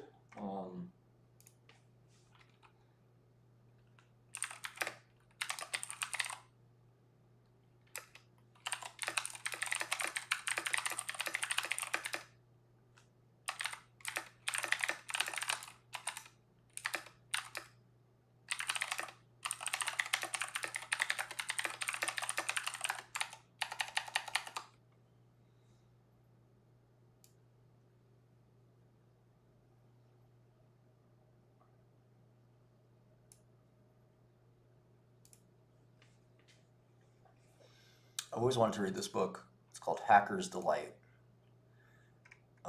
Maybe I should read it out to you guys. Oh, and I also want you guys to make an account at, I'm going to do a programming series actually, and I think you should make an account at Replit. I think my Replit's on my other user name. Let's see.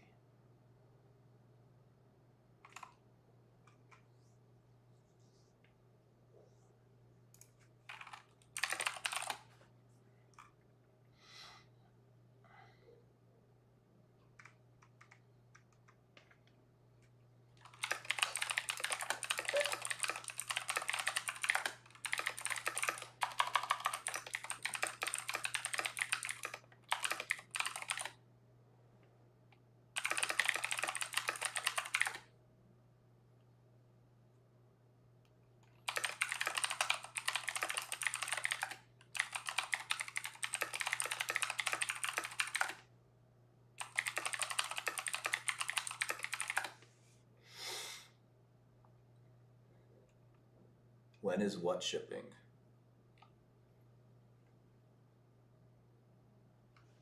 Yeah, we're all terminally online. Okay, so maybe this is my Replit. Let's see.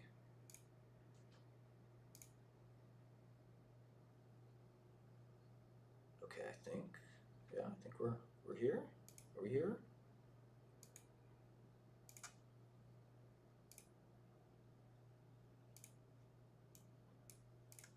Okay, I think this is first time sign up, right?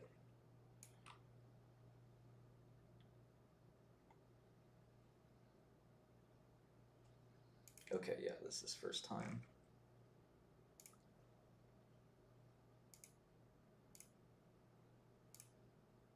Cool. Yeah, so Replit is kind of this web IDE, but it's advanced quite a bit. It's a really cool. I did update the Vertex model. Really cool system. So we can do a bunch of different things here. Python. Let's try this.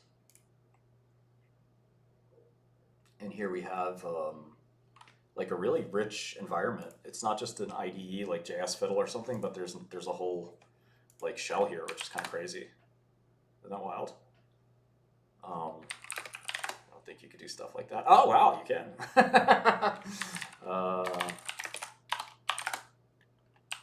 Yeah, I don't think you do everything,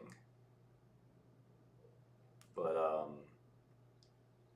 it's still pretty cool. Am I fluent in Albanian? I wouldn't say fluent. I know Albanian. So yeah, just trying to get the next generation of programmers here. I'm going to teach just introduction to Python. But one of the cool things here you could do is you could write a comment like create a function that calculates modular multiplicative inverses. And now I hit Control I, or I don't know how it works all the time. Okay, and I hit Tab.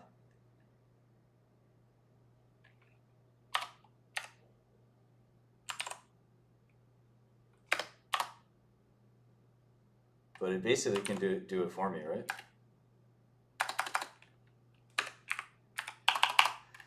It should. I don't know if I have the AI on, or let's see.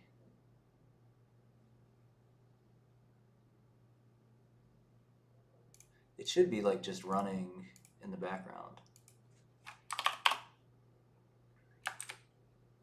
Last time I tried it, it worked. Enable. Okay.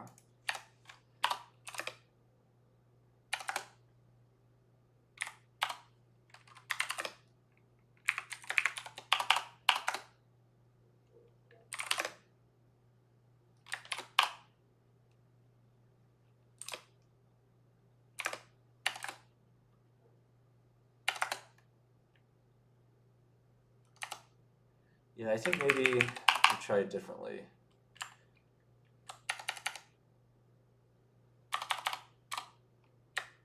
Okay.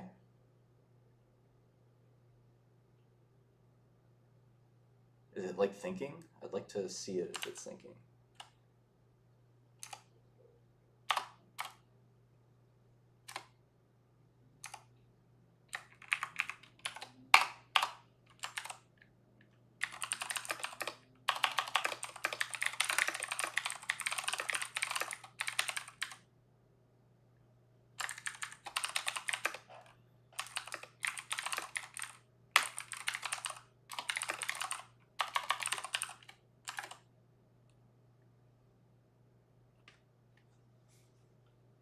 So it can do something like that. Oh, fuck. All right, it's a little frustrating, but oh, you guys can't see anything. Oh. Thanks. Sorry.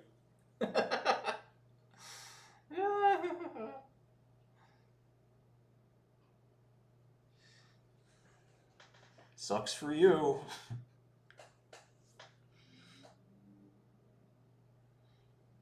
You can hear the keyboard sounds. All right, so like, let's see. Arbitrary division test. Let's say define test division.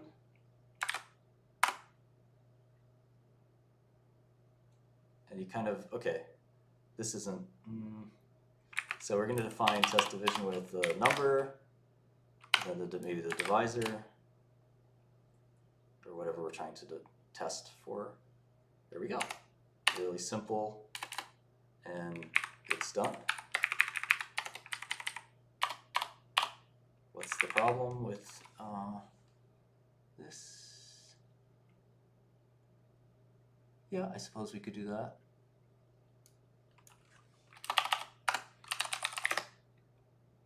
It's funny, the AI code, the code that the AI generated, it was suggested that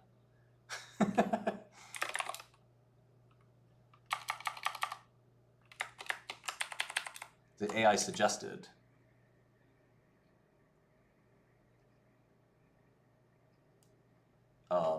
fixed for it. But,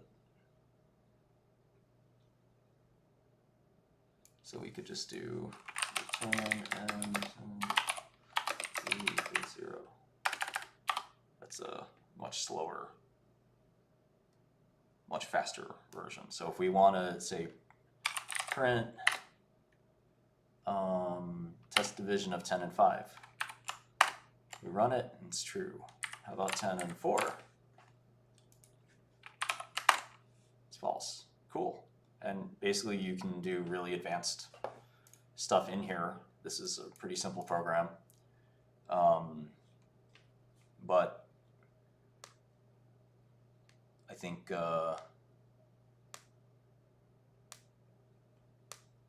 you get the drift. So I'm going to teach Python, but one of the things you could do in 2024 is teach it while you kind of use AI. That's kind of a superpower for your own programming and teaching. And I think most programmers these days are using some amount of AI. Not all, sometimes.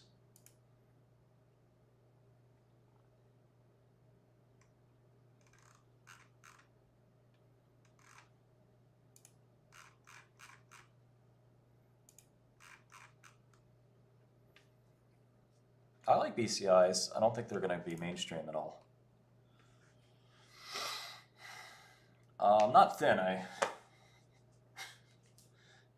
am still bullish on Natalia.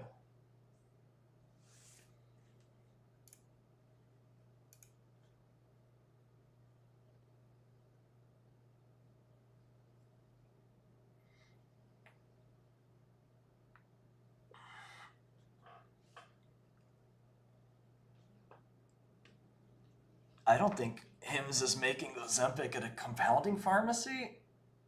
They might be taking Ozempic and then compounding it, but I don't think they're making Ozempic from scratch. Let me see what's in my kitchen.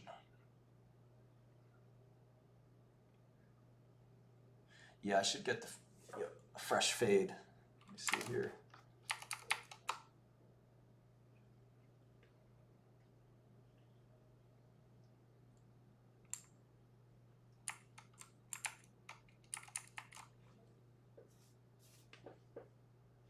Say no more, fam. I got you.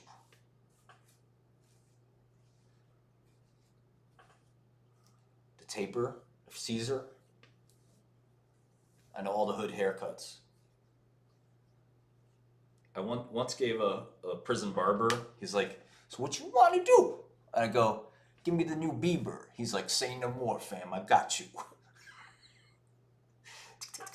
It looked awful. It was the worst haircut I ever got. I will be back in 30 seconds, 60 seconds. You guys can time it. You can gamble on how fast. I'll be back, but I'll be back soon.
I made some coffee. There's the coffee. It's spilling because it's all the way to the brim. I got my favorite food, my food group. It's called Fruit by the Foot. And my mom got me some grapes. Love you, Mom. I used to always say hi to my dad on here, but my dad passed away 8 months ago. And yeah, it's the hardest thing that I've ever been through. I miss my dad every day.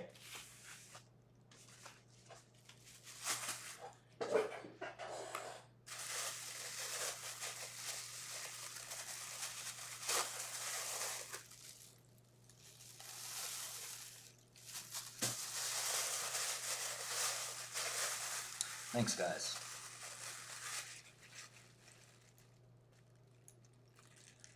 All right, Hacker's Delight. This is a Harvard CS50 book, I think.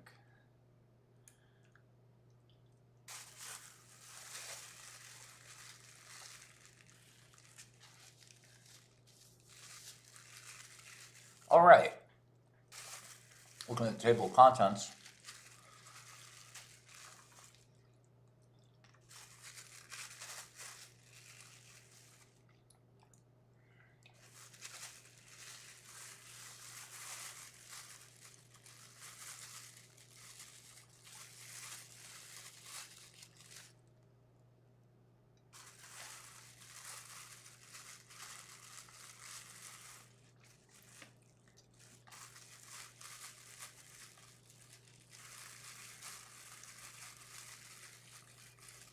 I think it's important to learn low-level programming. I think a lot of people in the JavaScript Python world don't worry about things like bit shifting and all the important lower-level stuff. Things like two's complement and whatever.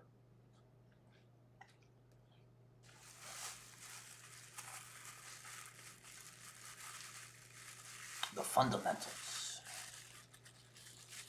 This is called Hacker's Delight.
I'm not into anti-aging.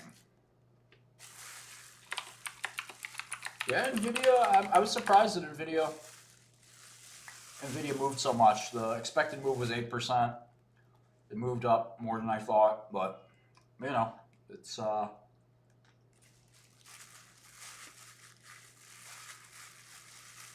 predicting things can be difficult.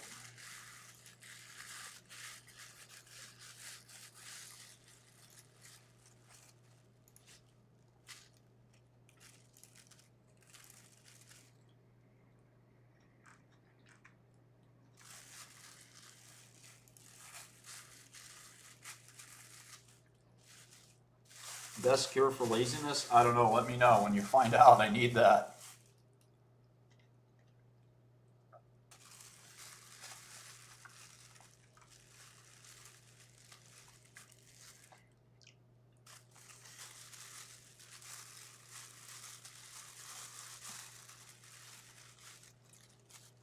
No, Tomislav. Wikipedia lies a lot.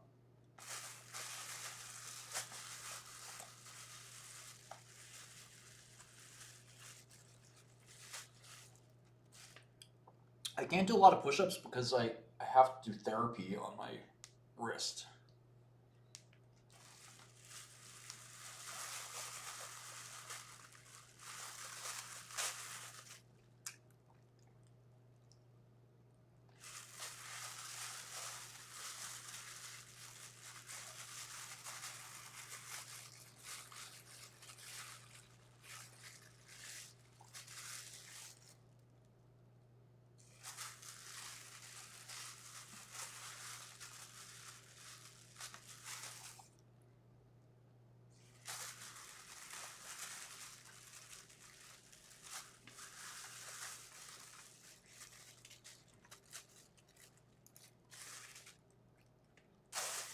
I ate all the grapes. Thanks, Mom. I also fed the cat. I haven't been playing guitar, haven't been going to the gym. Godel is not down. Site works. It's up. Stop playing. You might have the wrong URL, but that's your fault. No, I don't like real estate actually.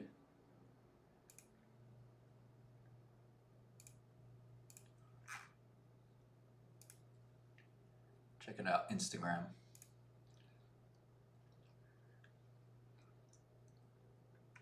I don't do much on Instagram, but I gotta start taking some more photos because I need these hoes to come through. You know what I mean?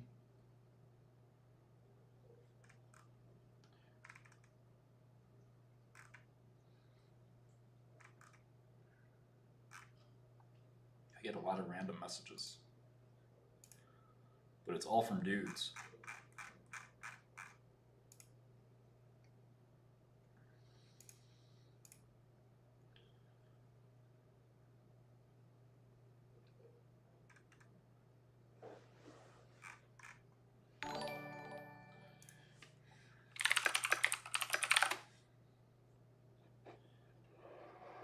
I like crypto.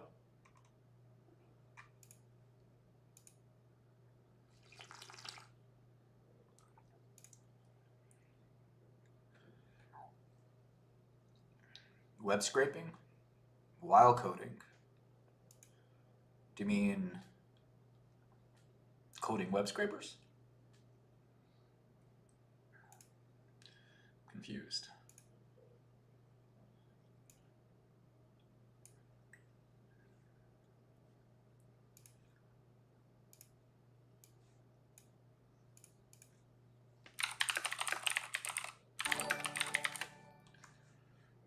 Drake or Kendrick? Good question. Should we listen to some music? Do you guys want to do that? The video will probably get like deleted or something.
You guys want more consistent live streams?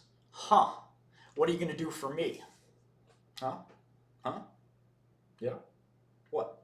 What are you going to do for me? I used to live stream because my dad watched. And it was my way of staying close to them. You'll get hosed to my place. Okay, now we're talking. See, this is, you got to compromise a little. I have to look up how to do the wrist exercises, strengthen those wrists, and then I can do push-ups. I don't even know if I'm hurting my wrist more than I'm helping it. Munger was a great man, some things I liked about him, some things I didn't. I broke my wrist.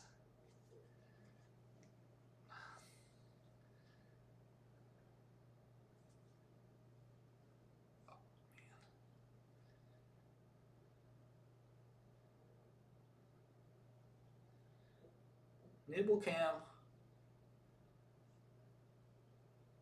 Crypto will have more market cap than Bitcoin. Well, Bitcoin is crypto.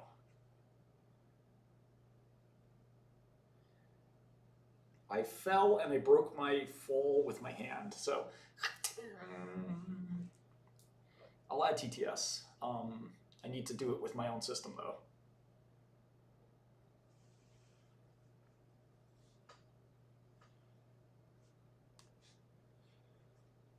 Yeah, I have some resistance bands somewhere, I think.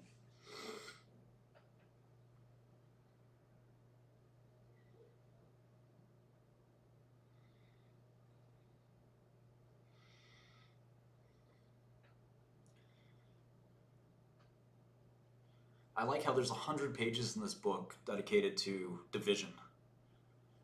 Turns out that dividing numbers is still really difficult. No, the Godel one-time promotion was if you signed up for Godel on the day we released it, you are permanently immune to price increases. And the price is going to go way up because it's me. The price is going up.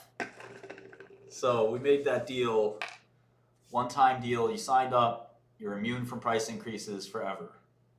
Unfortunately, if you didn't sign up, it's over. The price is going to get jacked up. No, in all seriousness, I do think that Bloomberg's $2,000 a month. And it's all you can eat, right? So if you use it a tiny bit or use it a lot, it's $2,000 either way. That never made sense to me. We want to make it so that Godel can be more metered than that. But all on data, maybe it should, if you never use it, your bill just comes in less. Something like that could make more sense than just arbitrary, one price fits all.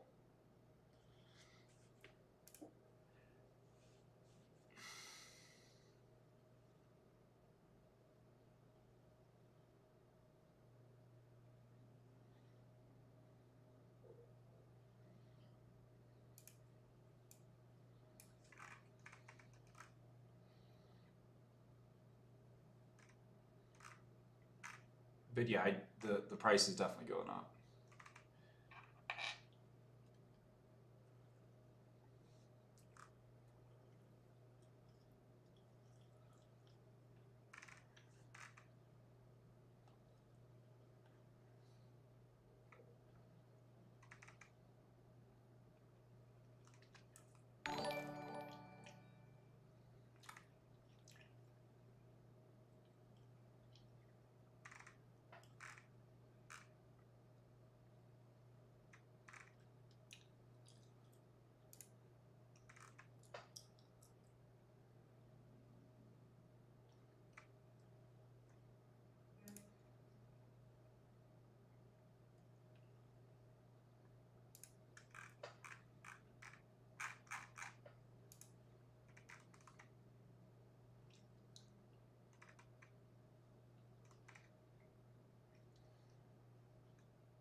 I'm in like 10 different rap songs.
I was reading about what is the Hertz limit of compute cycles, and why does it seem to revolve around 4 gigahertz, roughly 3.5, 4 gigahertz?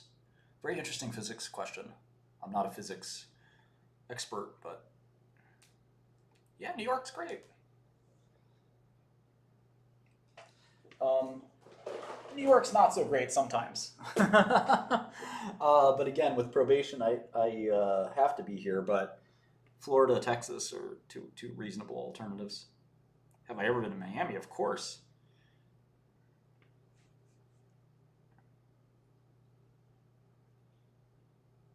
Yeah, Terrence might know.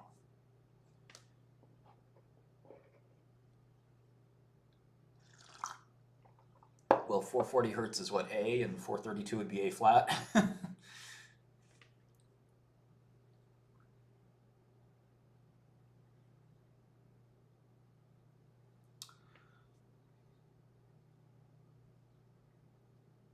Nashville sounds good too. Have I ever left New York? Like, what? Right, methods not using multiply high, remainder by summing digits. No, A minor. No, A flat. A minor is a key.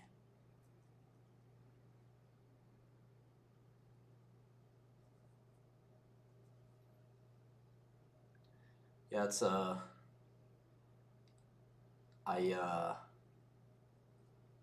know enough about music to talk to Terrence about it. Okay, 432 is fine. 440 is. Oh yeah, the A minor thing. Yeah. I know what you mean. That's the Kendrick thing.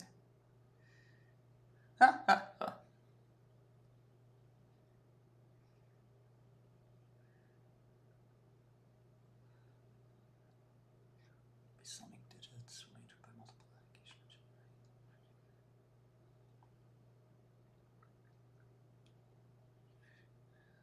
Integer.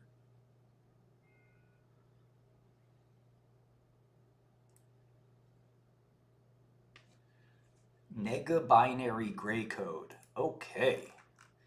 There are things about computing that I do not know.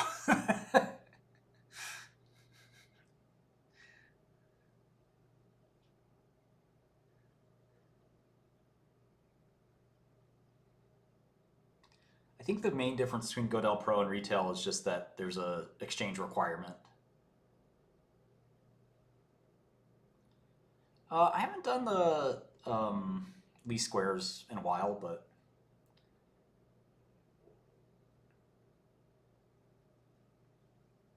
not too hard.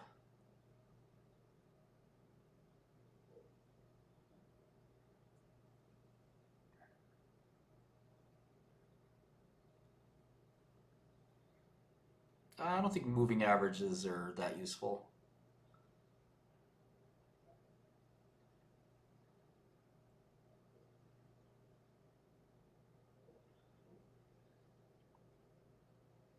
You can't trade on Godel. It's not a trading platform. I'm entrepreneur Matt. So I talk to VCs every day, but I don't want to be one. I don't care about dividends.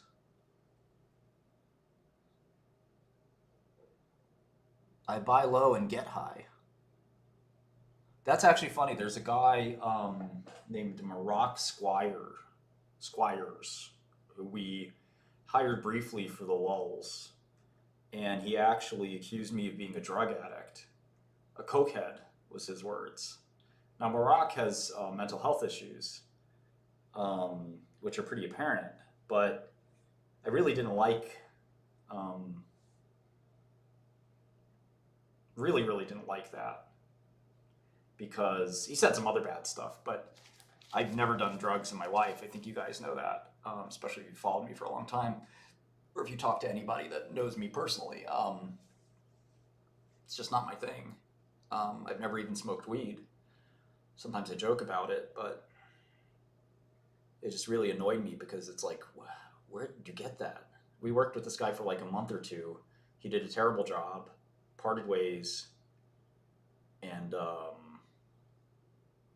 cokehead. I think like he's probably somebody who thinks everyone on Wall Street's, you know, the 80s Wall Street. Duke Earl is back. Let's go. Let's go.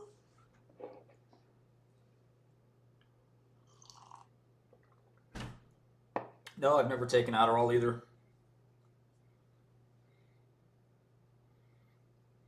I drink, unfortunately. I used to drink a lot. I don't drink anymore. I'll have a drink, especially if a beautiful woman's involved. But I try not to drink if I don't have to.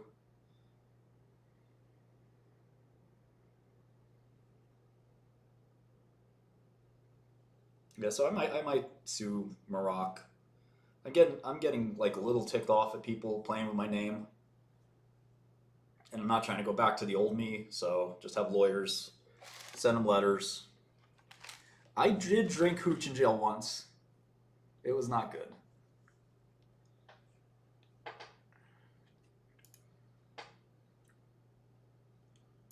Nutrition is scam. I mean, it depends on how you look at it. Obviously, you need vitamins to live. Yes, there was. La Cruz knows. La Cruz knows the trivia. There was one time I was dating a girl named Stacy. Stacy, right? I think it was Stacy. Yeah. Stacy was an Alabama sorority sister. Very beautiful. And we were out. Man, I miss Stacy. I miss her and I don't miss her. It's like every ex, you know, you kind of miss them, but you don't miss them. Anyway, Stacy wanted me to try an Adderall, and I was like, I was really against it. I was like, no, you know, I don't. It's not going to do anything. I don't need it. This and that.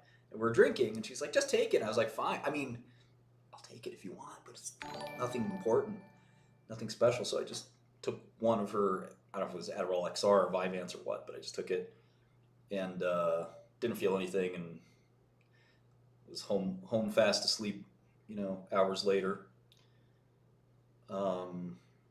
Yeah, no,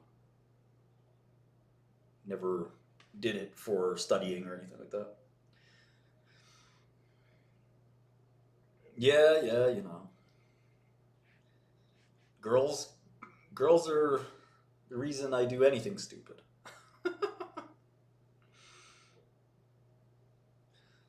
I need a haircut. I'm gonna go get a haircut. It's a local guy. Yeah, Xanax will definitely alter your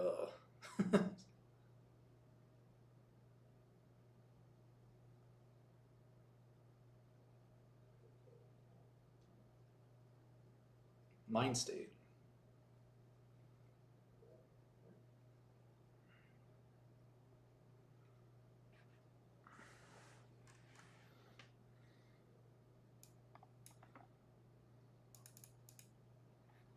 Maybe you guys can read this a little better.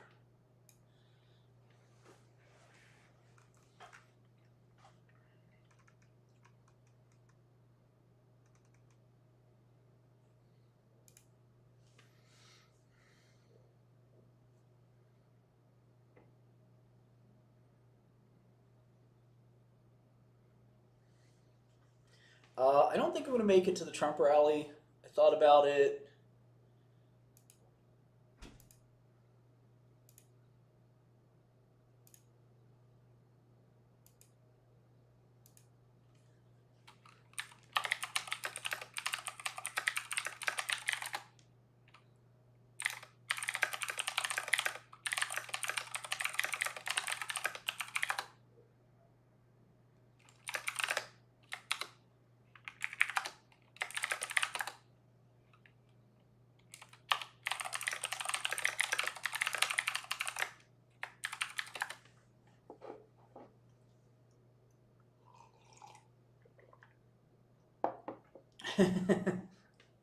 Just chatting with a buddy of mine.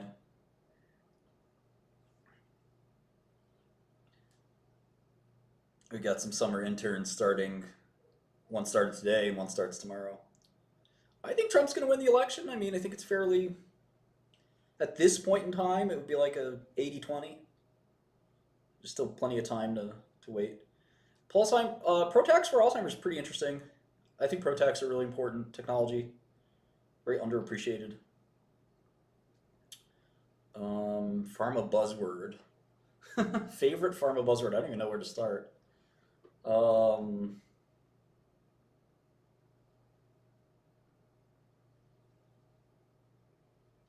know.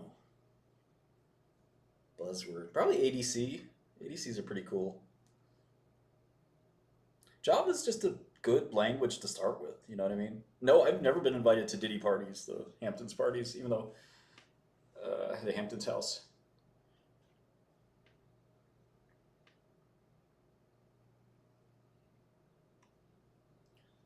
Okay, floating points.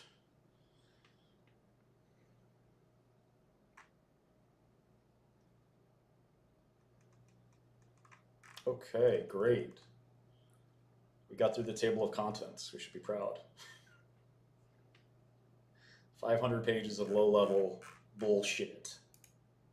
Why worry about this stuff, you might ask? Good question. These days, I'm not sure you need to. All right. When I first got a summer job at MIT's Project Mac almost 30 years ago, I was delighted to be able to work with the DEC, that's Digital Equipment Corporation, PDP-10 computer, which was more fun to program in assembly language than any other computer, bar none, because of its rich yet tractable set of instructions for performing bit tests, bit masking, field manipulation, and operations on integers. Though the PDP-10 has not been manufactured for quite some years, there remains a thriving cult of enthusiasts who keep old PDP-10 hardware running and who run old PDP-10 software. I should do this.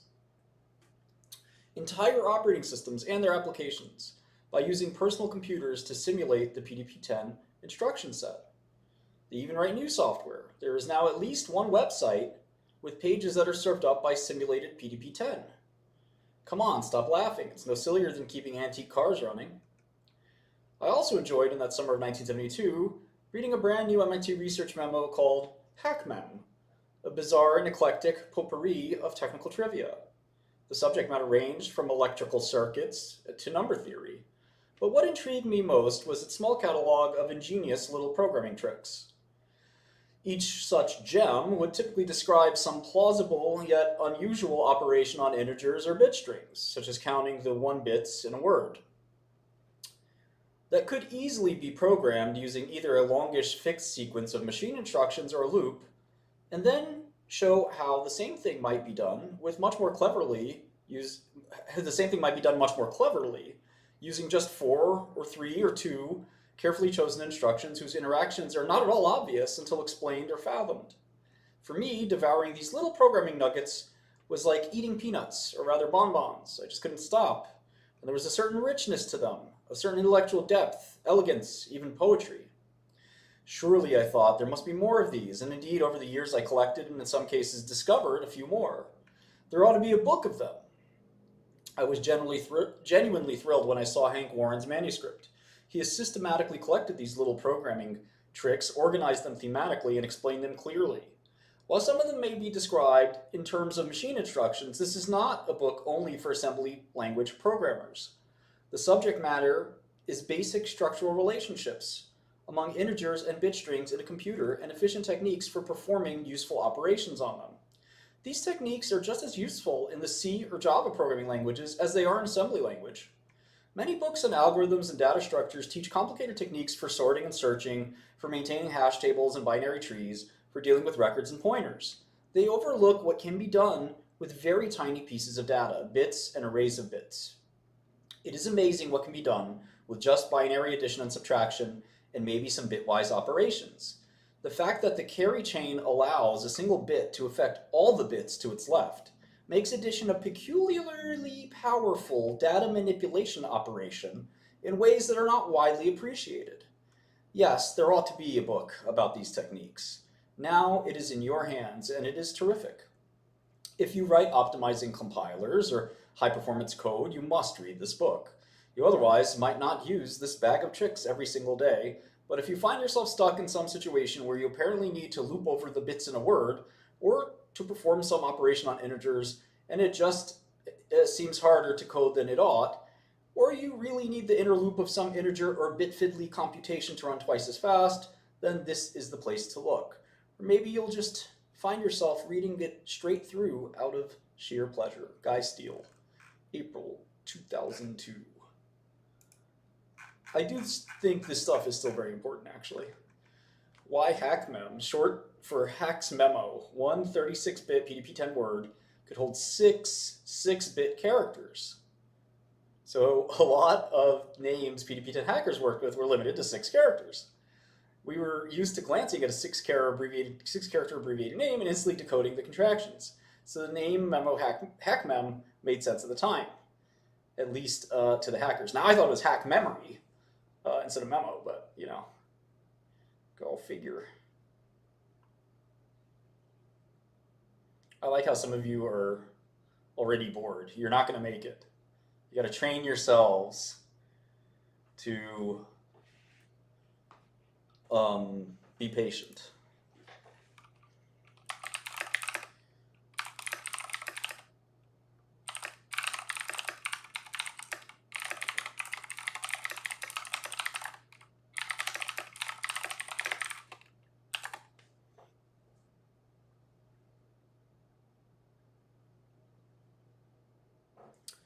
Okay, I keep a separate page that sometimes I write some of these things down in, but I don't think there's anything here that needs to write down other than PDP-10.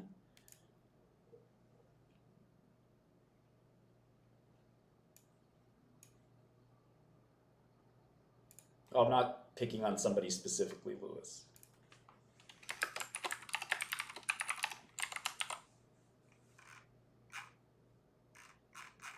All right, preface. Caveat emptor, the cost of software maintenance increases with the square of the programmer's creativity. First law of programmer creativity, Robert Bliss, 1992. The cost of software maintenance increases with the square of programmer's creativity.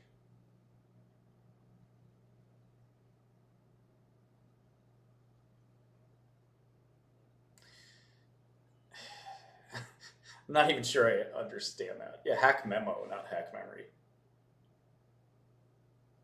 Sorry, Vimond, we did the finance stuff earlier. All right, this is a collection of small programming tricks that have come over many years. Most of them will only work on computers that represent integers in 2's complement form. I talked earlier about 2's complement briefly, why it's important. We'll figure out what that is shortly.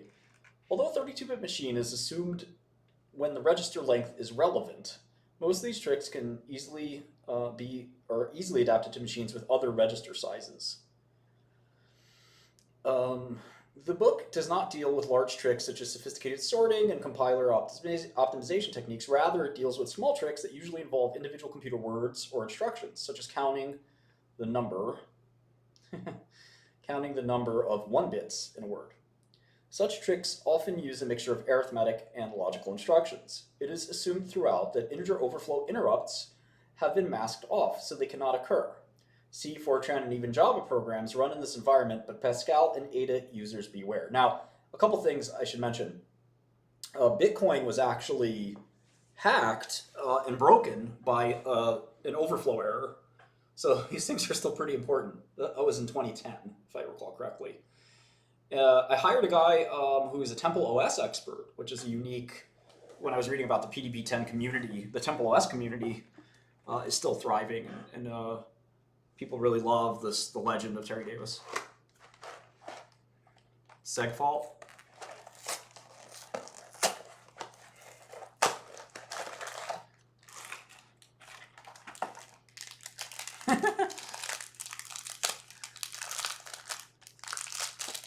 All right, where were we?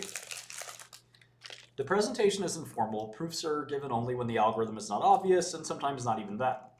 The methods use computer arithmetic, floor functions, mixtures of arithmetic and logical operations, and so on. Proofs in this domain are often difficult and awkward to express. To reduce typos and oversights, many of the algorithms have been executed. This is why they are given in a real programming language, even though, like every programming language, it has some ugly features. C is used for the high-level language because it is widely known. It allows a straightforward mixture of integer and bit string operations, and C compilers that produce high-quality object code are available. Occasionally, machine language is used, employing a 3-address format, mainly for ease of readability. The assembly language used is that of a fictitious machine that is representative of today's RISC computers. What do I think about Terry Davis? I'm a big fan, and we're supporting the Temple OS community.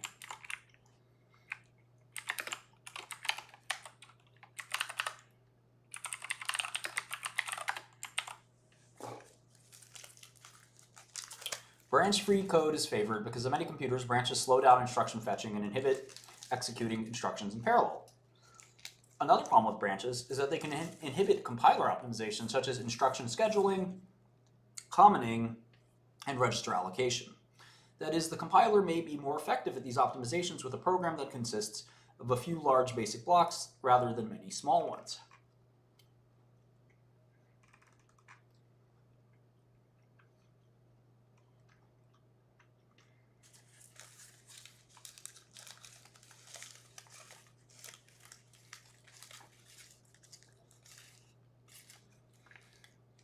The code sequences also tend to favor small, immediate values. Comparisons to 0 rather than some other number, and instruction level parallelism. Although much of the code would become more concise by using table lookups from memory, this is not often mentioned. This is because loads are becoming more expensive relative to arithmetic instructions, and the table lookup methods are often not very interesting, although they are very practical. But there are exceptional cases. Finally, I should mention that the term hacker in the title is meant in the original sense of an aficionado of computers, someone who enjoys making computers do new things or do old things in a new and clever way. The hacker is usually quite good at his craft, but may very well not be a professional computer programmer or designer. The hacker's work may be useful or it may just be a game. As an example of the latter, more than one determined hacker has written a program which, when executed, writes out an exact copy of itself. This is the sense in which we use the term hacker. If you're looking for tips on how to break into somebody else's computer, you won't find them here. All right, let's get out of here.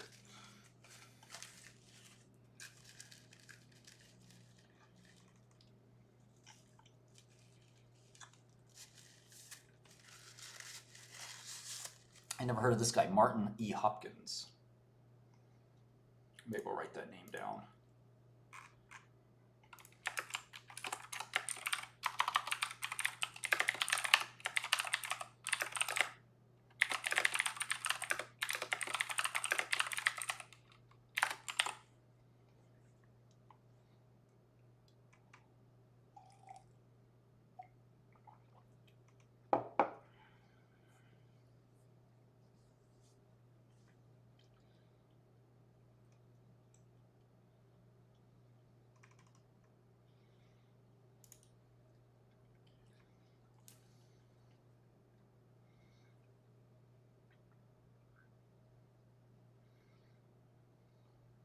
Okay, so he's got some acknowledgments here.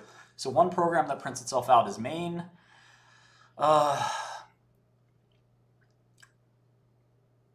Okay, that's a string.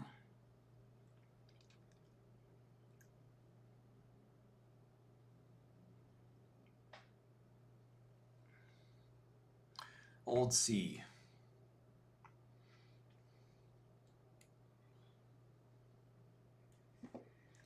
The Z80.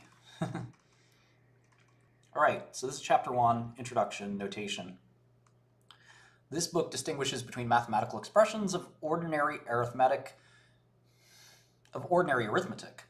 and those that describe the operation of a computer. In computer arithmetic, operands are bit strings or bit vectors of some definite fixed length. Expressions in computer arithmetic are similar to those of ordinary arithmetic, but the variables denote the contents of computer registers. The value of a computer arithmetic expression is simply a string of bits with no particular interpretation. An operator, however, interprets its operands in some particular way. For example, a comparison operator might interpret its operands as signed binary integers or as unsigned binary integers. Our computer arithmetic notation uses distinct symbols to make this type of comparison clear. The main difference between computer arithmetic and ordinary arithmetic is that in computer arithmetic, the results of addition, subtraction, and multiplications are reduced modulo 2 to the n. Very important.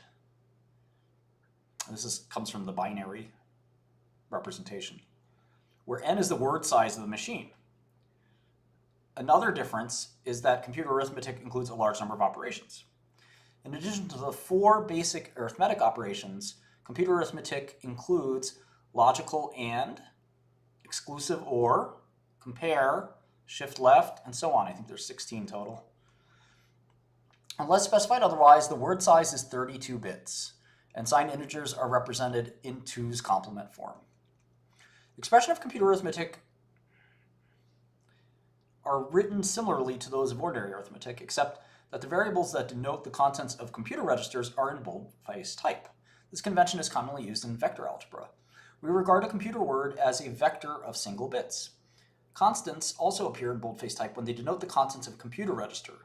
This is no analogy with vector algebra, because in vector algebra, the only way to write a constant is to display the vector's components. When a constant denotes part of an instruction, such as the immediate field of a shift instruction, light face type is used. If an operator such as plus has boldface operands, then the operator denotes the computer's addition operation, vector addition. If the operands are light-faced, then the operator denotes the ordinary scalar or arithmetic operation. Make sense? We use a light-faced variable x to denote the arithmetic value of a bold-faced variable x under an interpretation, signed or unsigned, that should be clear from the context. Thus, if x equals 0x8 followed by 7 zeros, and y equals the same, then under signed integer interpretation, x equals y, which is negative 2 to the 31st, x plus y equals negative 2 to the 32nd, and x plus y equals 0. Here, this number is hexadecimal notation for a bit string consisting of a 1 bit followed by 31 0 bits. Bits are numbered from the right, with the rightmost least significant bit being 0. The term bits, nibbles, hey, bytes, half words, words, and double words refer to 1, 4, 8, 16, 32, and 64 bits. So that's where nibbles comes from. It's half a byte.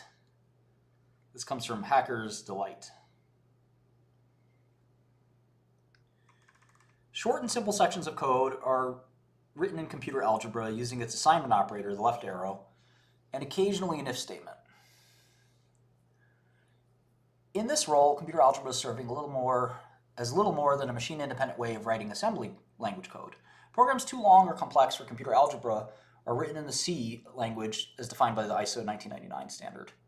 A complete description of C would be out of place, but Table 1 contains a brief summary of most of the elements of C. H and S is, it's not Kernighan, and who's the other guy? Brian Kernighan, and he passed away. Brian Ritchie, right? No, Brian Kernighan and Dennis Ritchie, the C guys, that are used herein. This is provided for the benefit of the reader who is familiar with some procedural programming language but not with C. Table 1.1 also shows operators of our computer algebraic arithmetic language. Operators are listed from highest precedent or tightest binding to lowest. In the precedence column, left means, or L means left associative. That is, A dot B dot C is A dot B associative dot C. And R means right associative. Our computer algebraic notation follows C in precedence and associativity. In addition to the notations described in 1.1, those of Boolean algebra and of standard mathematics are used with complicated explanations where necessary. All right, here are the expressions. So in C, 0x, 0x, and 0b are hexadecimal and binary constants. This is a way of expressing the number. And the prefix kind of tells you what system we're using. Index k is selecting the kth component of the array A. Computer algebra, these are different variables, x sub 0, x sub 1. There's functions, absolute value. In the case of the lowest number, absolute value of that number is still that number. There's the negative of the absolute value, so it's always a negative, I guess. X plus plus, x minus minus, post increment and decrement, plus plus x, minus minus x, pre-increment, and pre-decrement. Parentheses, type name x, this converts, like int x or something like that, converts something to a new type. We've got x to the kth power, we've got the negate x, which is bitwise not, or 1's complement. So we'll get into what that is later. Exclamation point x, which is a logical not, not the bitwise not. So it converts 0 to 1 and 1 to 0. Negative x is arithmetic negation. Okay, x star y is multiplication, but modulo the word size. Keep that in mind. X divided by y, signed integer division. We also have unsigned integer division. We have remainder, also known as mod. Some details there in remainder may be negative with signed arguments or unsigned arguments. Okay, now we have addition and subtraction. We have shift left or shift right with zero fill. These are logical shifts. And then we have shift right with sign fill. This is an arithmetic or algebraic shift. We have rotate shift left and right. We have the sign comparison. These are very known to all programmers, but unsigned comparison, not so much. Equality and inequality, very well known. Bitwise and bitwise exclusive. Notice this thing. I think this is called a Hadamard operator, if I'm not mistaken. Bitwise equivalence and bitwise or. These are different from logical operators. All right, so we have conditionals, conditional and, conditional or, concatenation, assignment, which is very familiar. I don't know how we're going to remember all these signs. I'll do a mRNA video. I have a friend that is short Moderna, and I want to help her learn a little bit about it. Well, we discontinued drug-like, but we have 4 other apps. Check them out.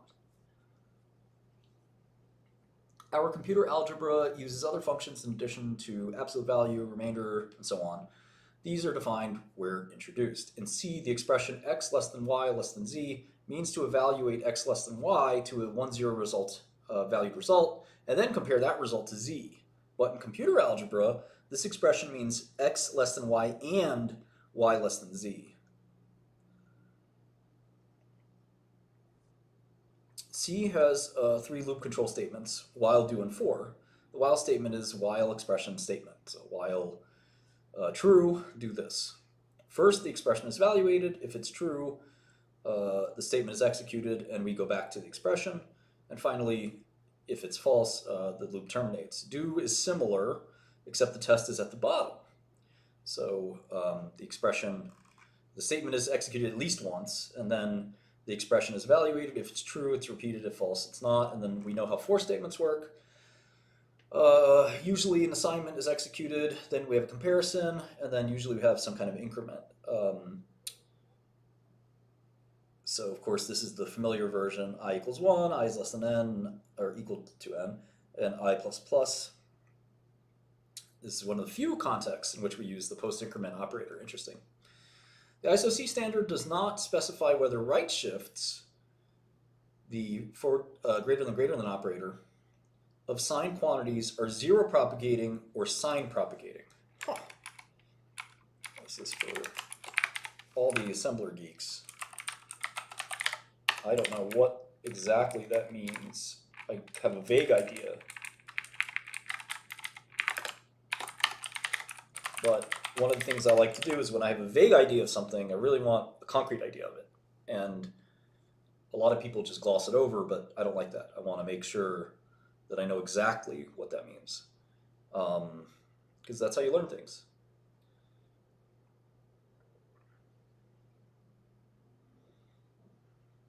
In the C code herein, it is assumed that if the left operand is signed, then a sign propagating shift results. And if it is unsigned, then a zero propagating shift results following ISO. Most C compilers work that way. It is assumed here that left shifts are logical. Some machines, mostly older ones, provide an arithmetic left shift, in which the sign bit is retained. Another potential problem with shifts is that the ISO-C standard specifies that if the shift amount is negative, or is greater than or equal to the width of the left operand, the result is undefined. But nearly all 32-bit machines treat shift amounts modulo 32 or 64. The code herein relies on one of these behaviors. An explanation is given when the distinction is important.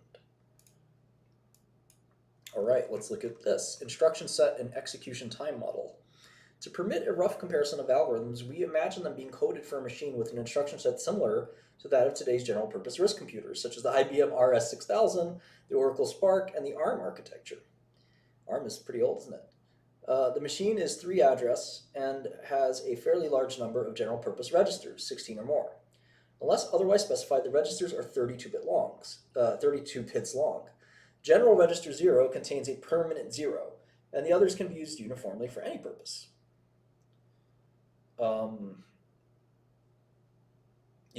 I can trade securities. What are you talking about? I like how people just make stuff up. In the interest of simplicity, there are no special purpose registers, such as a condition register or a register to hold status bits, such as overflow. The machine has no floating point instructions. Floating point is only a minor topic in this book, confined to chapter 17. We recognize 2 varieties of RISC. A basic RISC having the instructions shown in this table, and a full RISC having all the instructions of the basic RISC plus 1-3. Okay, so this is the RISC table. Pretty lengthy, and then there's the other RISC table.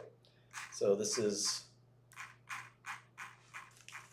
pretty detailed. Let's go through it kind of slowly. So these are the opcode mnemonics.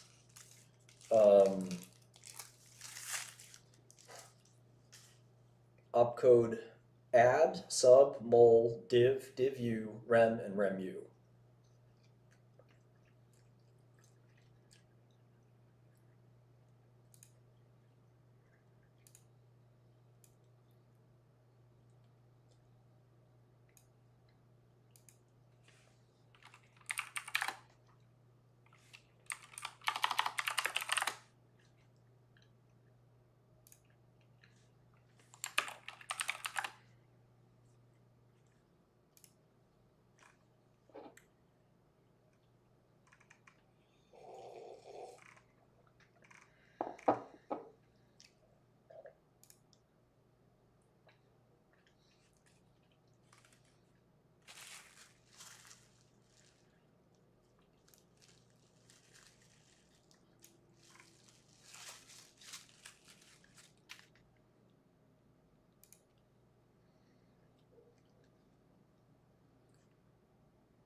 Okay, so this kind of talks about how these instructions work. You have add integer and multiply integer as well, but here it's the first operand and the second operand, and the operation or the operator is one of these. And I guess the RT is what's returned. Same concept here, where I is an integer, 16-bit signed immediate value. Add is. So this one confused me. I haven't read this book in a while. So you have the integer shift 16. Add is. Integer signed, I think. Legally barred from ever playing bass. I've never built a bytecode interpreter, no. This is my, I wouldn't say introduction, but like I've never done low-level work at all, so I'm enjoying learning it. And I have a specific reason to learn it. Barred forever from being in a ska band. I think ska should be illegal, but that's just me.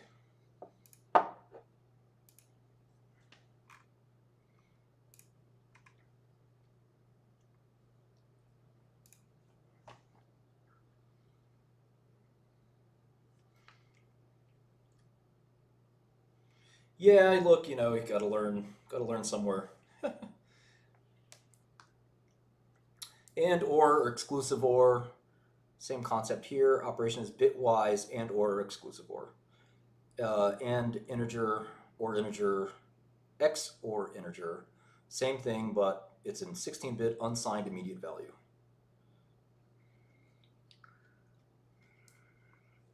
Yeah, it's true. I can't use distortion pedal. I got to do overdrive. All right, BEQ, BNE, BLT, BLE, BGT, and BGE. These are branches. So branch to the target if it's equals or not equals, less than or equal, greater than or greater than equal. Does that make sense? These are conditionals, I guess. BTBF, branch true or branch false. Cool. I'm sorry if you have existential dread. I can't help you. All right, so now we have compare, equal, compare, not equal, compare less than or equal to, compare the greater than or equal to, compare less than what? U is unsigned, yep. And then the same thing for unsigned greater than. So this compares RA and RB, return 0 or 1. Same thing here with the comparand. I like that instead of operand. The comparand is 16-bit signed immediate value, 16-bit unsigned immediate value. All right, this is a good one. Load.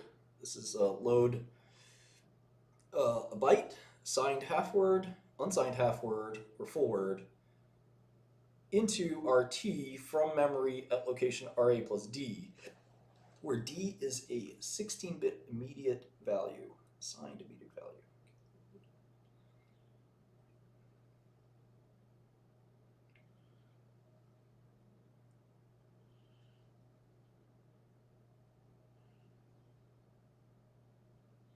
Okay, multiply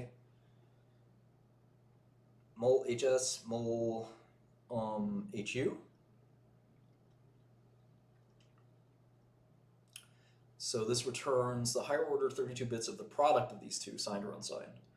We have a bitwise one's complement, so not. We have shift left, shift right, and shift RS, which is sign fill. So modulo 64.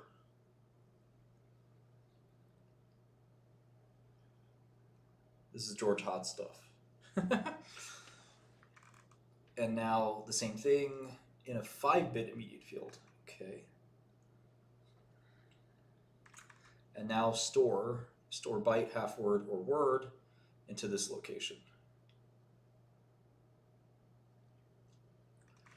Okay. So RA and RB are the contents of those registers. So register A, register B. Makes sense. A real machine would have branch and link for subroutine calls branch to the address contained in the register for subroutine returns and switches, and possibly some instructions for dealing with special purpose registers. It would, of course, have a number of privilege instructions and instructions for calling on supervisor services. It might also have floating point instructions. Some other computational instructions that a RISC computer might have are identified in 1.3. These are discussed in later chapters. It is convenient to provide the machine's assembler with a few extended mnemonics. These are like macros, whose expansion is usually a single instruction. Some possibilities are shown in 1.4. The load immediate instruction expands into two instructions as required by the immediate value I. So for example, 0 is less than I is less than 2 to the 16th. An OR immediate, ORI, from R0 can be used. If negative 2 to the 15th is less than or equal to I is less than 0, an add immediate from R0 can be used. If the rightmost 16 bits of I are 0, add immediate shifted can be used. Otherwise, two instructions are required, such as add immediate shifted followed by OR intermediate. Alternatively, in the last case, a load from memory can be used, but for execution time and space estimates, we assume that two elementary arithmetic instructions are used. Of course, which instructions belong in basic RISC and which are in full RISC is a matter of judgment. Quite possibly, divide unsigned and the remainder instruction should be moved to full RISC. Conversely, possibly load byte signed should be in the basic RISC. It is in the full RISC set because it is probably of rather low frequency of use, and because in some technologies it is difficult to propagate a signed bit through so many positions and still make cycle time. The distinction between basic and full RISC involves many other questionable judgments, but we won't dwell on them. The instructions are limited to two source registers and one target, that's RT, which simplifies the computer. In other words, the register file requires no more than two read ports and one write port. It also simplifies an optimizing compiler, because the compiler does not need to deal with instructions that have multiple targets. The price paid for this is the program that wants both the quotient and remainder of two numbers, not uncommon at all, must execute two instructions. The usual machine division algorithm produces the remainder as a byproduct, so many machines make them both available as a result of one execution of divide. Similar remarks apply to obtaining the double word product of two words. Makes sense? The conditional move instructions, move Q, ostensibly have two source operands, but in a sense they have three, because the result of the instruction depends on the values in register target, register A, and register B. A machine that executes instructions out of order must treat the target register in these instructions as both a use and a set. That is, an instruction that sets the target register followed by a conditional move that sets the target register must be executed in that order, and the result of the first instruction cannot be discarded. Thus, the designer of such a machine may elect to omit the conditional move instructions to avoid having to consider an instruction with logically three source operands. On the other hand, the conditional move instructions do save branches. Instruction formats are not relevant for the purposes of this book, but the full RISC instruction set described above, with floating point and a few supervisory instructions added, can be implemented with 32-bit instructions on a machine with 32 general purpose registers, 5-bit register fields. By reducing the immediate fields of compare, load, store, and trap instructions to 14 bits, the same holds for a machine with 64 general purpose registers, 6-bit register fields. Okay, let's look at these instructions real quick. These are the full RISC, so this absolute value, or negative absolute value, we got bitwise, and with the complement, so and C, bitwise equivalence, bitwise NAND, or negative AND, NOR, negative or with complement, so that's all bitwise. Extract bits, I through I plus L minus 1 of a register and place them right adjusted in the target register with zero fill. Almost like a copy. Extract with sign fill. Insert bits 0 through L minus 1 of the register into bits I through I plus L minus 1 of the target register. NLZ, haven't seen this one. The target register gets the number of leading zeros in the register. Okay. Pop, this is a common one. The target register gets the number of 1 bits in the register, 0 to 32. LDB, load a signed byte from the target register into the target register from memory at location register plus D, where D is a 16-bit signed immediate value. Okay, move. This is another common assembly, very, very common assembly instruction. Move the B register to the target register if the, this is move Q. And then we've got move not equals, or move equals, move not equals, move less than equal to, etc. Based on a comparison. Now we have rotate. Rotate shifted left or right by the amount given in the rightmost 5 bits of the B register and send that to the target register. Same thing here with the shift left or rotate, shift left rotate. I guess this is 5-bit immediate field. So this is shift right rotate immediate field.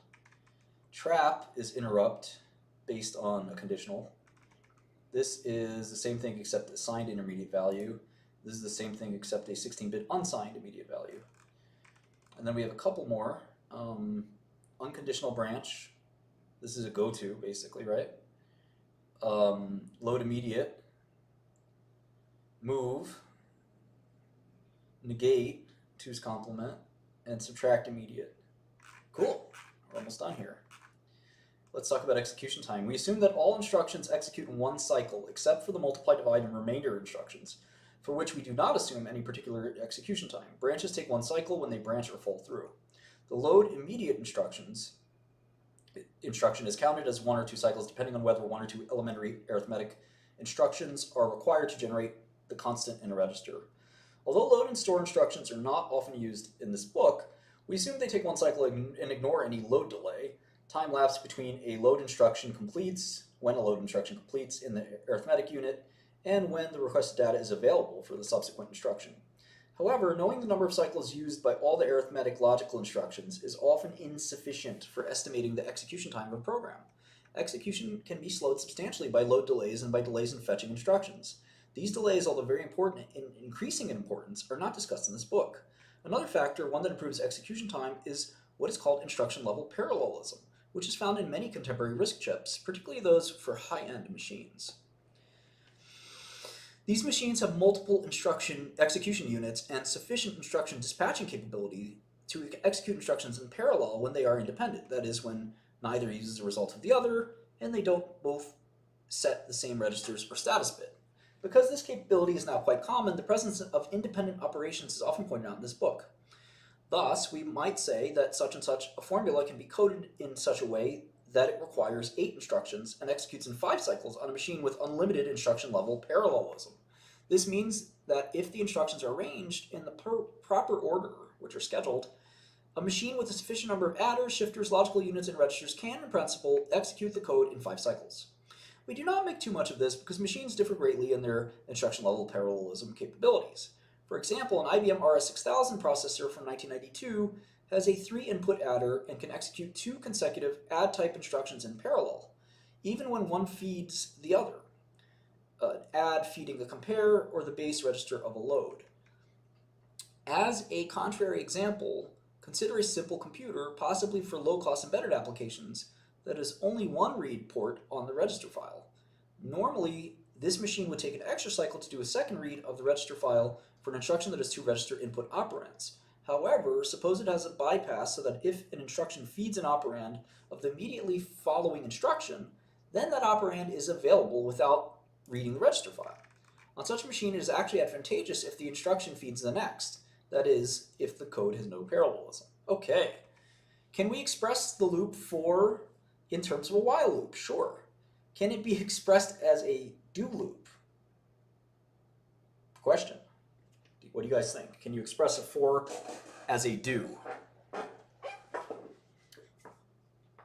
It's an age-old programming question. Who knows the answer? Doom, doom, doom, doom. Basil says yes. Doom, doom, doom. No, no, no, no, no, no, no. Boom, boom, boom, boom, boom, boom, boom, boom, boom, boom, boom. I think no is the right answer here. Age-old question. let's ask ChatGPT.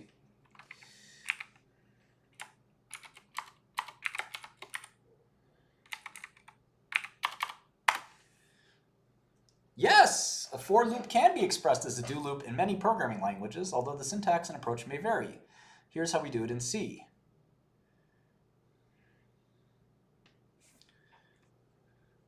Do loop always executes once because the condition is checked. This is a key difference to the for loop. If the do loop is executed once, then how is it equivalent to the for loop, which is conditional?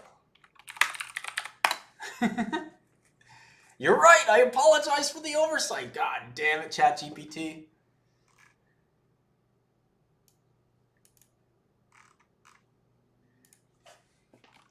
You're missing my point, which is not asking you to make code, but asking you to formally prove that a do loop and a for loop are fundamentally different and not possibly and not equivalent in all cases. I understand your point now. This thing is retarded.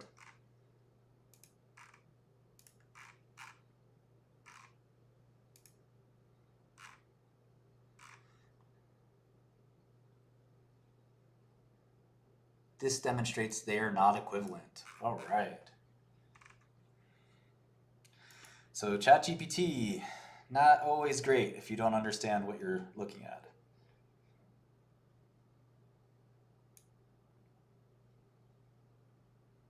Okay, code a loop in C in which the unsigned integer control variable I takes on all values from 0 to and including the maximum unsigned number 0x8fs on a 32-bit machine. A loop in C in which the unsigned integer control variable. Okay, what do you guys think the answer looks like? This is probably a while loop. What do you think? Or maybe a for loop. For loop with increment. We could do either, any of the three loop forms. Let's see what ChatGPT gives us. Okay, it used a for loop. And you just break on the final number, the maximum unsigned number. And then just I++. So very simple loop. Okay. For the more experienced reader, the instructions of the basic and full risk defined in this book can be executed with at most 2 register reads and 1 write. What are some common or plausible risk instructions that either need more source operands or need to do more than 1 register write? I don't know, actually. Let's see what ChatGPT thinks. I am not the more experienced reader in this case. I don't know much about low-level work.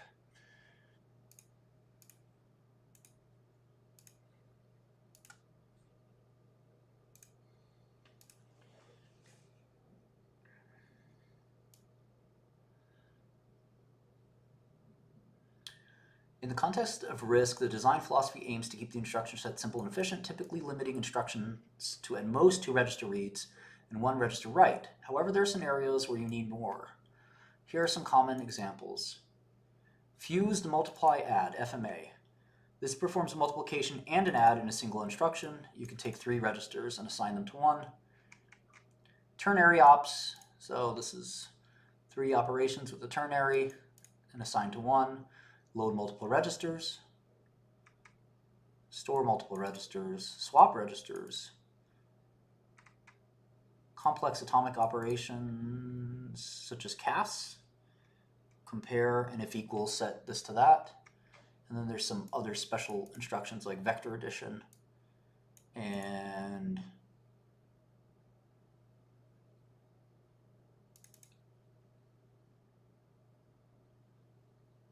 I don't know what SIMD is, but let me ask.